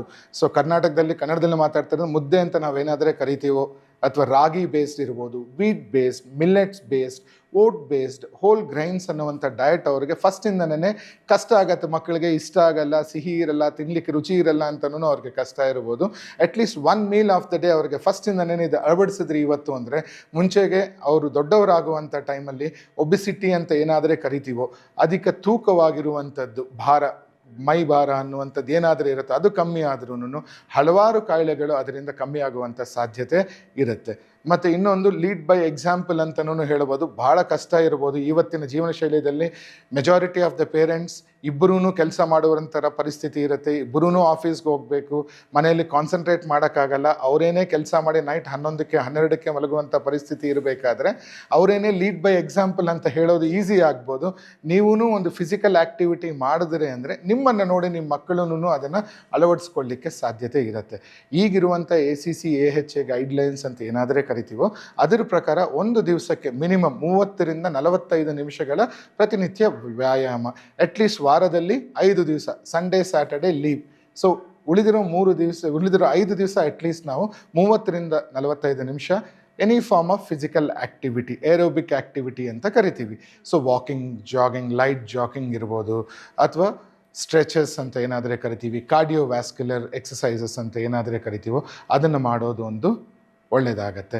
ಮತ್ತು ಚಟಗಳು ಅಂತ ಏನಾದರೆ ಧೂಮಪಾನ, ಮದ್ಯಪಾನ ಏನಾದರೆ ಈ ಏಜಲ್ಲಿ, ಟೀನೇಜಲ್ಲಿ ಏನಾದರೆ ಯೂಶ್ವಲಿ ಅದಕ್ಕೆ ಅಡಿಕ್ಷನ್ ಅಂತ ಬರುವಂಥ ಸಾಧ್ಯತೆ ಇರುತ್ತೋ ಆ ಟೈಮಲ್ಲಿ ಯೂಶ್ವಲಿ ಅದರ ಬಗ್ಗೆ, ಮಕ್ಕಳ ಬಗ್ಗೆ ಗಮನ ಕೊಡುವಂಥದ್ರಿಂದ ಇದನ್ನು ನಾವು ಬಹಳಷ್ಟು ಮಟ್ಟಿಗೆ ತಡೆಗಟ್ಟಬಹುದು. ಹಂಗಂದ್ರೆ ಇಲ್ಲೇ ಒಂದು ಮಾತು ಹೇಳಿದ್ರಿ ಡಾಕ್ಟರ್, ನೀವೇನು ಅಂತಂದರೆ ಮಕ್ಕಳಿಗೇನೋ ಹಾರ್ಟ್ ರಿಲೇಟೆಡ್ ಪ್ರಾಬ್ಲಮ್ ಇತ್ತು ಅಂದರೆ ಅದು ತಂದೆ ತಾಯಿಯಿಂದ ಬಂದಿರುವಂಥ ಬಳುವಳಿ ಅಂತ ಹೇಳ್ತಾ ಇದ್ದೀರಾ. ಹಾಗಾದ್ರೆ ಅದು ಹೆರಿಡಿಟ್ರಿ ಅಂತ ಕರೆಯೋದ್ರಲ್ಲಿ ಅದೇ ಇರ್ಬೋದು. ಇನ್ನೊಂದು ಬಂದು ನಾವು ಹೇಗಿರ್ತೀವಿ ಅನ್ನೋದ್ರ ಮೇಲೆ ನಾವು ಅವ್ರಿಗೇನು ಕಳಿಸ್ಕೊಡ್ತೀವಿ ಅನ್ನೋದನ್ನು ಬಹಳ ಇಂಪಾರ್ಟೆಂಟ್ ಆಗಿರುತ್ತೆ. ಸೊ ನಾವೇನು ಮಾಡ್ತೀವೋ ಮಕ್ಕಳು ಅದನ್ನು ಮಿಮಿಕ್ ಮಾಡೋಕ್ಕೆ ಟ್ರೈ ಮಾಡ್ತಾರೆ. So if we lead by example ಅಂತಾದರೆ ಅವ್ರಿಗೂ ಸಹ ಒಳ್ಳೆ ಜೀವನ ಶೈಲಿ, ಒಳ್ಳೆ ಆರೋಗ್ಯದ ಬಗ್ಗೆ ಒಂದು ಕಾಳಜಿ ಬಂತು ಅಂದರೆ ಅವ್ರಿಗೂ ಸಹ ಒಂದು ಜನರೇಷನಲ್ ಡಿಫರೆನ್ಸ್ ಬರುವಂಥ ಸಾಧ್ಯತೆ ಉಂಟಾಗುತ್ತೆ. ಸರಿ doctor, thank you so much ಇವೆಲ್ಲ ವಿಷಯ ತಿಳಿಸಿದ್ದಕ್ಕೆ. ಹಾಗೆ ಹಾರ್ಟ್ ಅಟ್ಯಾಕ್ಗೆ ಸಂಬಂಧಪಟ್ಟಂತೆ ನಾವು ಮಾತಾಡ್ತಾ ಇದ್ವಿ. ಅದರಲ್ಲಿ ಈ ಗೋಲ್ಡನ್ ಅವರ್ ಅನ್ನೋದು ಹಾರ್ಟ್ ಅಟ್ಯಾಕ್ ಆಗಿರುವಂಥ ವ್ಯಕ್ತಿಯನ್ನು ಉಳಿಸ್ಕೊಳ್ಳುವಲ್ಲಿ ಎಷ್ಟು ಪ್ರಮುಖವಾದಂಥ ಸ್ಥಾನವನ್ನು ಪಡೆಯುತ್ತೆ ಅಂತ? ಹೃದಯ ತಜ್ಞರಿಗೆ, ಜನರಲ್ ಫಿಸಿಷಿಯನ್ಸ್, ಪ್ರಾಕ್ಟೀಷನರ್ಸ್ ಯಾರೇ ಇರ್ಬೋದು, ನೀವು ಕೇಳಿದಂಥ golden 1 hour is make or break ಅಂತ ಕರಿಬೋದು. ಆ ಟೈಮಲ್ಲಿ ಕರೆಕ್ಟ್ ಆದ ಟ್ರೀಟ್ಮೆಂಟ್ ಸಿಕ್ತು ಅಂತ ಆದರೆ ಪೇಷಂಟ್ಗೆ ಯಾವ ಪ್ರಾಬ್ಲಮ್ಮೂ ಇಲ್ದಿರ ಲೈಫ್ ಲಾಂಗ್ ಮೆಡಿಸಿನ್ಸ್ ತಗೊಂಡು ಜೀವನ ಶೈಲಿ ಬದಲಿಸ್ಕೊಂಡು ಅವರು ಪೂರ್ಣ ಆಯುಷ್ಯವರೆಗೂ ಆರಾಮಾಗಿರುವಂಥ ಪರಿಸ್ಥಿತಿ ಇರುತ್ತೆ. ಸೊ ಹಾಗಾಗಿ ಫಸ್ಟ್ 1 ಅವರಲ್ಲಿ ನಾವೇನು ಮಾಡ್ತೀವಿ, ಪೇಷಂಟ್ ಏನು ಮಾಡ್ತಾರೆ ಅನ್ನೋದು ಬಹಳ ಇಂಪಾರ್ಟೆಂಟ್. ಯಾವುದೇ ಟೈಮಲ್ಲಿ ಪೇಷಂಟ್ಗೆ ಎದೆ ಮಧ್ಯಭಾಗದಲ್ಲಿ ಸಿವಿಯರ್ ಪೇಯ್ನ್ ಬರುವಂಥದ್ದಾಗಲಿ, ಅಲ್ಲಿಂದ ಬೇರೆ ಕಡೆಗೆ ನಾನು ಇಷ್ಟೊತ್ತು ಹೇಳಿದಂಗೆ ಕುತ್ತಿಗೆಗಿರ್ಬೋದು, 2 ಭುಜಕ್ಕಿರ್ಬೋದು ಸಿವಿಯರ್ ಪೇಯ್ನ್ ಹೋಗೋದು, ಬೆವರು ಬರೋದು, ಇಂಥದ್ದಾದ್ರಲ್ಲಿ ಹತ್ತಿರದಲ್ಲಿ ಯಾವ ಹಾಸ್ಪಿಟಲ್ ಇದೆಯೋ, ಎಲ್ಲಿ ಒಂದು ಸಿಂಪಲ್ ECG ಅಂತ ಕರಿತೀವಿ, ಹಾರ್ಟಲ್ಲಿ ಏನಾದರೂ ಅಟ್ಯಾಕ್ ಆಗಿದೆಯಾ ಇಲ್ವಾ ಅಂತ ನೋಡುವಂಥದ್ದು ಸಿಂಪಲ್ ಪರೀಕ್ಷೆ. ಇವತ್ತಿನ ದಿವಸದಲ್ಲಿ ಹಾರ್ಡ್ಲಿ 100-150 ರುಪೀಸ್ಗೂ ಒಂದು ECG ಮಾಡುವಂಥ ಪರಿಸ್ಥಿತಿ ಇದೆ. ಭಾಳಷ್ಟು ಕ್ಲಿನಿಕ್ಸಲ್ಲಿ, ಎಸ್ಪೆಷಲಿ ಸಿಟೀಸಲ್ಲಿರುವಂಥ ಜನರಿಗೆ ಅದು ಭಾಳಷ್ಟು ಈಸಿಯಾಗಿ ಅವೈಲೇಬಲ್ ಇದೆ. ಸೊ ಅಲ್ಲಿಗೆ ಹೋಗಿ ಫಸ್ಟು ಒಂದು ECG ಮಾಡಿಸಿ ತಮ್ಮ ಡಾಕ್ಟರ್ನ ಭೇಟಿ ಮಾಡಿ. ಸೊ ಡಾಕ್ಟರ್ ಇಮಿಡಿಯೇಟಾಗಿ ಹಾರ್ಟ್ ಅಟ್ಯಾಕ್ ಇದೆ ಅನ್ನೋದಂಥದ್ದಾದರೆ ನಿಮ್ಮನ್ನು ಅದಕ್ಕೆ ತಕ್ಕಂಥ ಮೆಡಿಸಿನ್ಸ್ ಅಂತ ಕರಿತೀವಿ, ಬ್ಲಡ್ ಥಿನ್ನರ್ ಮೆಡಿಸಿನ್ಸ್ನ ಇಮಿಡಿಯೇಟಾಗಿ ಇನ್ ಕೇಸಲ್ಲಿ ಫರ್ದರ್ ಟ್ರೀಟ್ಮೆಂಟ್ ಅವ್ರಿಗೆ ಕ್ಲಿನಿಕ್ಕಲ್ಲಿ ನಡೆಸುವಂಥ ಸಾಧ್ಯತೆ ಇಲ್ಲ, ಸೌಲಭ್ಯವಿಲ್ಲ ಅಂತ ಹೇಳ್ಬಿಟ್ಟಂದರೆ ಪಕ್ಕದಲ್ಲಿರುವಂಥ ಮೇಜರ್ ಹಾಸ್ಪಿಟಲ್ಗೆ ಕಳಿಸ್ಕೊಡುವಂಥದ್ದಾಗತ್ತೆ. ಒಂದ್ಸಲಿ ಪೇಷಂಟ್ ನಮ್ಮಲ್ಲಿ ಬಂದರು, ಈಗ ಅಪೋಲೋ ಹಾಸ್ಪಿಟಲ್ಸ್ ಬನ್ನೇರುಘಟ್ಟ ರೋಡ್ ಅಂತ ಏನಾದರೂ ಇದೆ, ಅಲ್ಲಿ ಬಂದರು ಅಂದರೆ ಒಂದು ಎಮರ್ಜೆನ್ಸಿ ಅಂತ ಇರುತ್ತೆ, ಅಲ್ಲಿ ಟ್ರಯಾಜ್ ಅಂತ ಇರುತ್ತೆ. ಸೊ ಒಂದು ಹಾರ್ಟ್ ಅಟ್ಯಾಕ್ ಪೇಷಂಟ್ ಬಂತು ಅಂದರೆ that is top most priority ಅಂತ ಕರಿತೀವಿ. ಬಂದ ತಕ್ಷಣ ಪೇಷಂಟ್ ಹೇಗಿದ್ದಾರೆ, ಅವರ BP ಇರ್ಬೋದು, ಪಲ್ಸ್ ಇರ್ಬೋದು, ಅವರ ಆಕ್ಸಿಜನ್ ಲೆವೆಲ್ ಹೇಗಿದೆ ಅಂತ ನೋಡುವಂಥದ್ದಾಗತ್ತೆ. ಮತ್ತು ಕೆಲವೊಂದು ಬ್ಲಡ್ ಥಿನ್ನರ್ ಮೆಡಿಸಿನ್ಸ್ ಅಂತ ಬರುತ್ತೆ. ಈ ಮೆಡಿಸಿನ್ಸ್ನ ಇಮ್ಮಿಡಿಯೇಟಾಗಿ ಎಮರ್ಜೆನ್ಸಿಯಲ್ಲೇ ನಾವು ಅದನ್ನು ಅಡ್ಮಿಟ್ ಮಾಡಿ everything runs in parallel. So ಒಬ್ಬರು ಮೆಡಿಸಿನ್ಸ್ ಕೊಡ್ತಾ ಇರೋಂಗೆನೇ ಕೋಡ್, ಸ್ಟೆಮಿ ಕೋಡ್ ಅಂತ ಕರಿತೀವಿ, ಹಾರ್ಟ್ ಅಟ್ಯಾಕ್ ಕೋಡ್ ಅಂತ ಹಾಸ್ಪಿಟ್ಲಲ್ಲಿ ನಮಗೆ ಒಂದು ಕೋಡ್ ಅಂತ ಇರುತ್ತೆ. ಆ ಕೋಡ್ ಬಂದಿದ್ದ ತಕ್ಷಣ ಎವ್ರಿಬಡಿ ವಿಲ್ ಬಿ ಆ್ಯಕ್ಟಿವ್. ಅಲ್ಲಿರುವಂಥ ಒಂದು ಸಾಧಾರಣದ ಗ್ರೂಪ್ ಡಿ ಕರ್ಮಚಾರಿಯಿಂದ ಹಿಡಿದು ಆಪರೇಷನ್ ಮಾಡುವಂಥ ಡಾಕ್ಟರ್ವರೆಗೆ ಎವ್ರಿಬಡಿ ವಿಲ್ ಬಿ ರೆಡಿ. ಯಾಕೆ ಅಂದರೆ ಪೇಷಂಟ್ ಹಾಸ್ಪಿಟಲ್ಗೆ ಬಂದಿದ್ದ ನೆಕ್ಸ್ಟ್ 60 ಮಿನಿಟ್ಸಲ್ಲಿ ಡೋರ್ ಟು ಬಲೂನ್ ಟೈಮ್ ಅಂತ ಕರಿತೀವಿ. ಆ ಡೋರ್ ಟು ಬಲೂನ್ ಟೈಮಲ್ಲಿ ಪೇಷಂಟ್ ಬಂದಿದ್ದ ತಕ್ಷಣ ಅವರು ನಮ್ಮ ಹಾಸ್ಪಿಟಲ್ ಎಂಟ್ರೆನ್ಸ್ ಆಗಿರುವಂಥ ಟೈಮಿಂದ ಹಿಡಿದು ಎಂಜಿಯೋಗ್ರಾಮ್ ಮಾಡಿ ಆ ಬ್ಲಾಕೇಜ್ನ ಓಪನ್ ಮಾಡಿ ಫಸ್ಟ್ ಬಲೂನ್ ಅಂತ ನಾವೇನಾದರೆ ಮಾಡ್ತೀವೋ ಡೋರ್ ಟು ಬಲೂನ್ ಅನ್ನೋದು, ಆ ಟೈಮ್ ಬಹಳ ಇಂಪಾರ್ಟೆಂಟ್ ಆಗುತ್ತೆ. ಸೊ ಇದೇ ವಿಷಯದಲ್ಲಿ ವರ್ಲ್ಡ್ ಹಾರ್ಟ್ ಡೇಯಲ್ಲಿ ಲಾಸ್ಟ್ ಇಯರ್ ಕಳೆದ ವರ್ಷ ಥೀಮೂ ಇತ್ತು, ಟೈಮ್ ಈಸ್ ಮಸಲ್ ಅನ್ನುವಂಥದ್ದು. ಸೊ ಸಿಂಪಲ್ ಆಗಿ ನಾನು ಭಾಳಷ್ಟು ಪೇಷಂಟ್ಸ್ಗೆ ಹೇಳ್ತಿರ್ತೀನಿ, ಇದು ಹೇಗೆ ಅಂದರೆ ನಿಮ್ಮ ಮನೆಯಲ್ಲಿ ಒಂದು ಗಿಡ ಅಥವಾ ಸಣ್ಣದೊಂದು ಪ್ಲಾಂಟ್ ಇದೆ ಅಂತ ತಿಳ್ಕೊಳ್ರಿ, ಒಣಗೋಗ್ತಾ ಇದೆ. ಕರೆಕ್ಟ್ ಟೈಮಲ್ಲಿ ನೀವು ಅದಕ್ಕೆ ಆಹಾರ ಕೊಟ್ರಿ, ನೀರು ಕೊಟ್ರಿ ಅಂದರೆ ಏನಾಗುತ್ತೆ, ಪುನಃ ಅದು ಜೀವಂತವಾಗುವಂಥ ಸಾಧ್ಯತೆ ಇರುತ್ತೆ. ಹಾರ್ಟ್ ಅಟ್ಯಾಕ್ ಅನ್ನೋದು ಹಾಗೇನೇನೆ, ಏನಾಗುತ್ತೆ, ಹಾರ್ಟ್ಗೆ ಬ್ಲಡ್ ಸಪ್ಲೈ ಆಗ್ತಾ ಇಲ್ಲ, ಹಾಗಾಗಿ ಹಾರ್ಟ್ ಮಸಲ್ ಸತ್ತೋಗ್ತಾ ಇದೆ. ಸೊ ನೀವು ಆ ಬ್ಲಾಕೇಜ್ನ ಎಷ್ಟು ಬೇಗ ಕ್ಲಿಯರ್ ಮಾಡ್ತೀರಾ, ಹಾರ್ಟ್ಗೆ ಪುನಃ ಅಷ್ಟು ಬೇಗ ಬ್ಲಡ್ ಸಪ್ಲೈ ಆಗೋಕ್ಕೆ ಶುರು ಆಗುತ್ತೆ, ಹಾರ್ಟ್ ಪರ್ಮನೆಂಟ್ ಡ್ಯಾಮೇಜ್ ಆಗುವಂಥದ್ದನ್ನು ನೀವು ಪ್ರಿವೆಂಟ್ ಮಾಡ್ತೀರಾ. ಸೊ ಆ ವಿಷಯದಲ್ಲಿ ಈ ಡೋರ್ ಟು ಬಲೂನ್ ಟೈಮ್ ಅಥವಾ ಗೋಲ್ಡನ್ ಅವರ್ ಅಂತ ಏನಾದರೆ ಕರಿತೀವೋ, it is the most important thing ಅಂತ ಹೇಳೋದು ಡೆಫಿನೆಟ್ಲಿ ಕಮ್ಮಿ ಅಂತ ಹೇಳ್ಬೋದು. ಅಂದರೆ ಒಂದು ಪರ್ಸನ್ಗೆ ಇವಾಗ ಹಾರ್ಟ್ ರಿಲೇಟೆಡ್ ಏನೋ ಒಂದು ಸಮಸ್ಯೆ ಕಾಣಿಸ್ಕೊಳ್ತಾ ಇದೆ, ಇಮಿಡಿಯೇಟಾಗಿ ಮನೆಯಿಂದ ಆಸ್ಪತ್ರೆಗೆ ಹೋಗುವಂಥ ಏನು ಸಮಯ ಇದೆ ಅದನ್ನು ನಾವು ಗೋಲ್ಡನ್ ಅವರ್ ಅಂತ ಕರೆಯುವಂಥದ್ದು. ಗೋಲ್ಡನ್ ಅವರ್ ಅಂತ ಆ ಥರ ಹೇಳಿದ್ರೂ ತಪ್ಪಿಲ್ಲ. ಸೊ ಅದು ಪೇಷಂಟ್ಸ್ಗೆ ಅಥವಾ ಜನರಿಗೆ ಅರ್ಥ ಆಗೋಕ್ಕೆ ನೀವು 1 ಅವರಲ್ಲಿ ಅಥವಾ ಇಮ್ಮಿಡಿಯೇಟಾಗಿ ಎಲ್ಲಾದರೆ ಆಸ್ಪತ್ರೆ ಇದೆಯೋ ಅಲ್ಲಿಗೆ ಹೋಗಿ ನೀವು ತೋರಿಸ್ಕೊಳ್ಳುವಂಥದ್ದು ಒಳ್ಳೆಯದು. ಆ್ಯಸ್ ಎ ಕಾರ್ಡಿಯಾಲಜಿಸ್ಟ್ ನಮ್ಮ ಹಾರ್ಟ್ ಪರ್ಸ್ಪೆಕ್ಟಿವಿಂದ ನಮ್ಮ ಹಾಸ್ಪಿಟಲ್ಗೆ, ಈಗ ನಮ್ಮ ಬನ್ನರಘಟ್ಟ ರೋಡ್ ಅಪೋಲೋಗೆ ಇರ್ಬೋದು, ಸೊ ಬರುವಂಥದ್ದೆಲ್ಲನೂ ಬೇರೆ ಕಡೆ ಪ್ರಥಮ ಚಿಕಿತ್ಸೆ ತಗೊಂಡು ಬರುವಂಥ ಪೇಷಂಟ್ಸ್ ಯೂಶ್ವಲಿ ಜಾಸ್ತಿ ಇರ್ತಾರೆ, ಕೆಲವೊಮ್ಮೆ ಡೈರೆಕ್ಟಾಗಿ ಬರುವಂಥ ಪೇಷಂಟ್ಸು ಇರ್ತಾರೆ.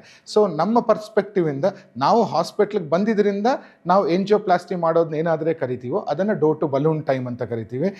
ಜನರಿಗೆ ಅರ್ಥ ಆಗೋಕ್ಕೆ ಹೌದು, ಗೋಲ್ಡನ್ ಅವರ್ ಅಂದರೆ ಫಸ್ಟ್ 1 ಅವರಲ್ಲಿ ನೀವು ಎಲ್ಲಾಗುತ್ತೋ ಅಲ್ಲಿಗೆ ಹೋಗಿ ತೋರಿಸ್ಕೊಳ್ಳುವಂಥದ್ದು ಬಹಳ ಒಳ್ಳೆಯದು.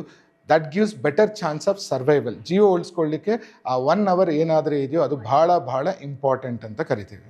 ಡಾಕ್ಟರ್, ಈಗ ಕನ್ಫ್ಯೂಷನ್ ಏನಾಗುತ್ತೆ ಜನರಲ್ಲಿ ಅಂತಂದರೆ, ಎದೆ ನೋವು ಹಾಗೆ ಗ್ಯಾಸ್ಟ್ರಿಕ್ನಿಂದ ಬರುವಂಥ ಎದೆ ನೋವು, ಈ ಎರಡು ಕನ್ಫ್ಯೂಷನ್ ಅಲ್ಲಿ ಜನರು ಏನ್ ಮಾಡ್ತಾರೆ ಅಂದ್ರೆ ಈ ಗ್ಯಾಸ್ಟ್ರಿಕ್ ಸಂಬಂಧಪಟ್ಟಂತ ಮಾತ್ರೆಗಳನ್ನ ತೆಗೆದುಬಿಟ್ಟು ಸೈಲೆಂಟ್ ಆಗ್ಬಿಡ್ತಾರೆ, ಹೋಗೋದಿಲ್ಲ ಆಸ್ಪತ್ರೆಗೆ. ಇದೆಷ್ಟು ಎಫೆಕ್ಟಿವ್ ಆಗಿರುತ್ತೆ ಅಂತ? ಹೌದು, ಕರೆಕ್ಟ್ ಆಗಿ ಕೇಳಿದ್ರಿ. ಸೊ ನೀವು ಹೇಳಿದ್ದು ಎರಡೂ ಥರನೂ ನಾವು ಹೇಳ್ಬೋದು.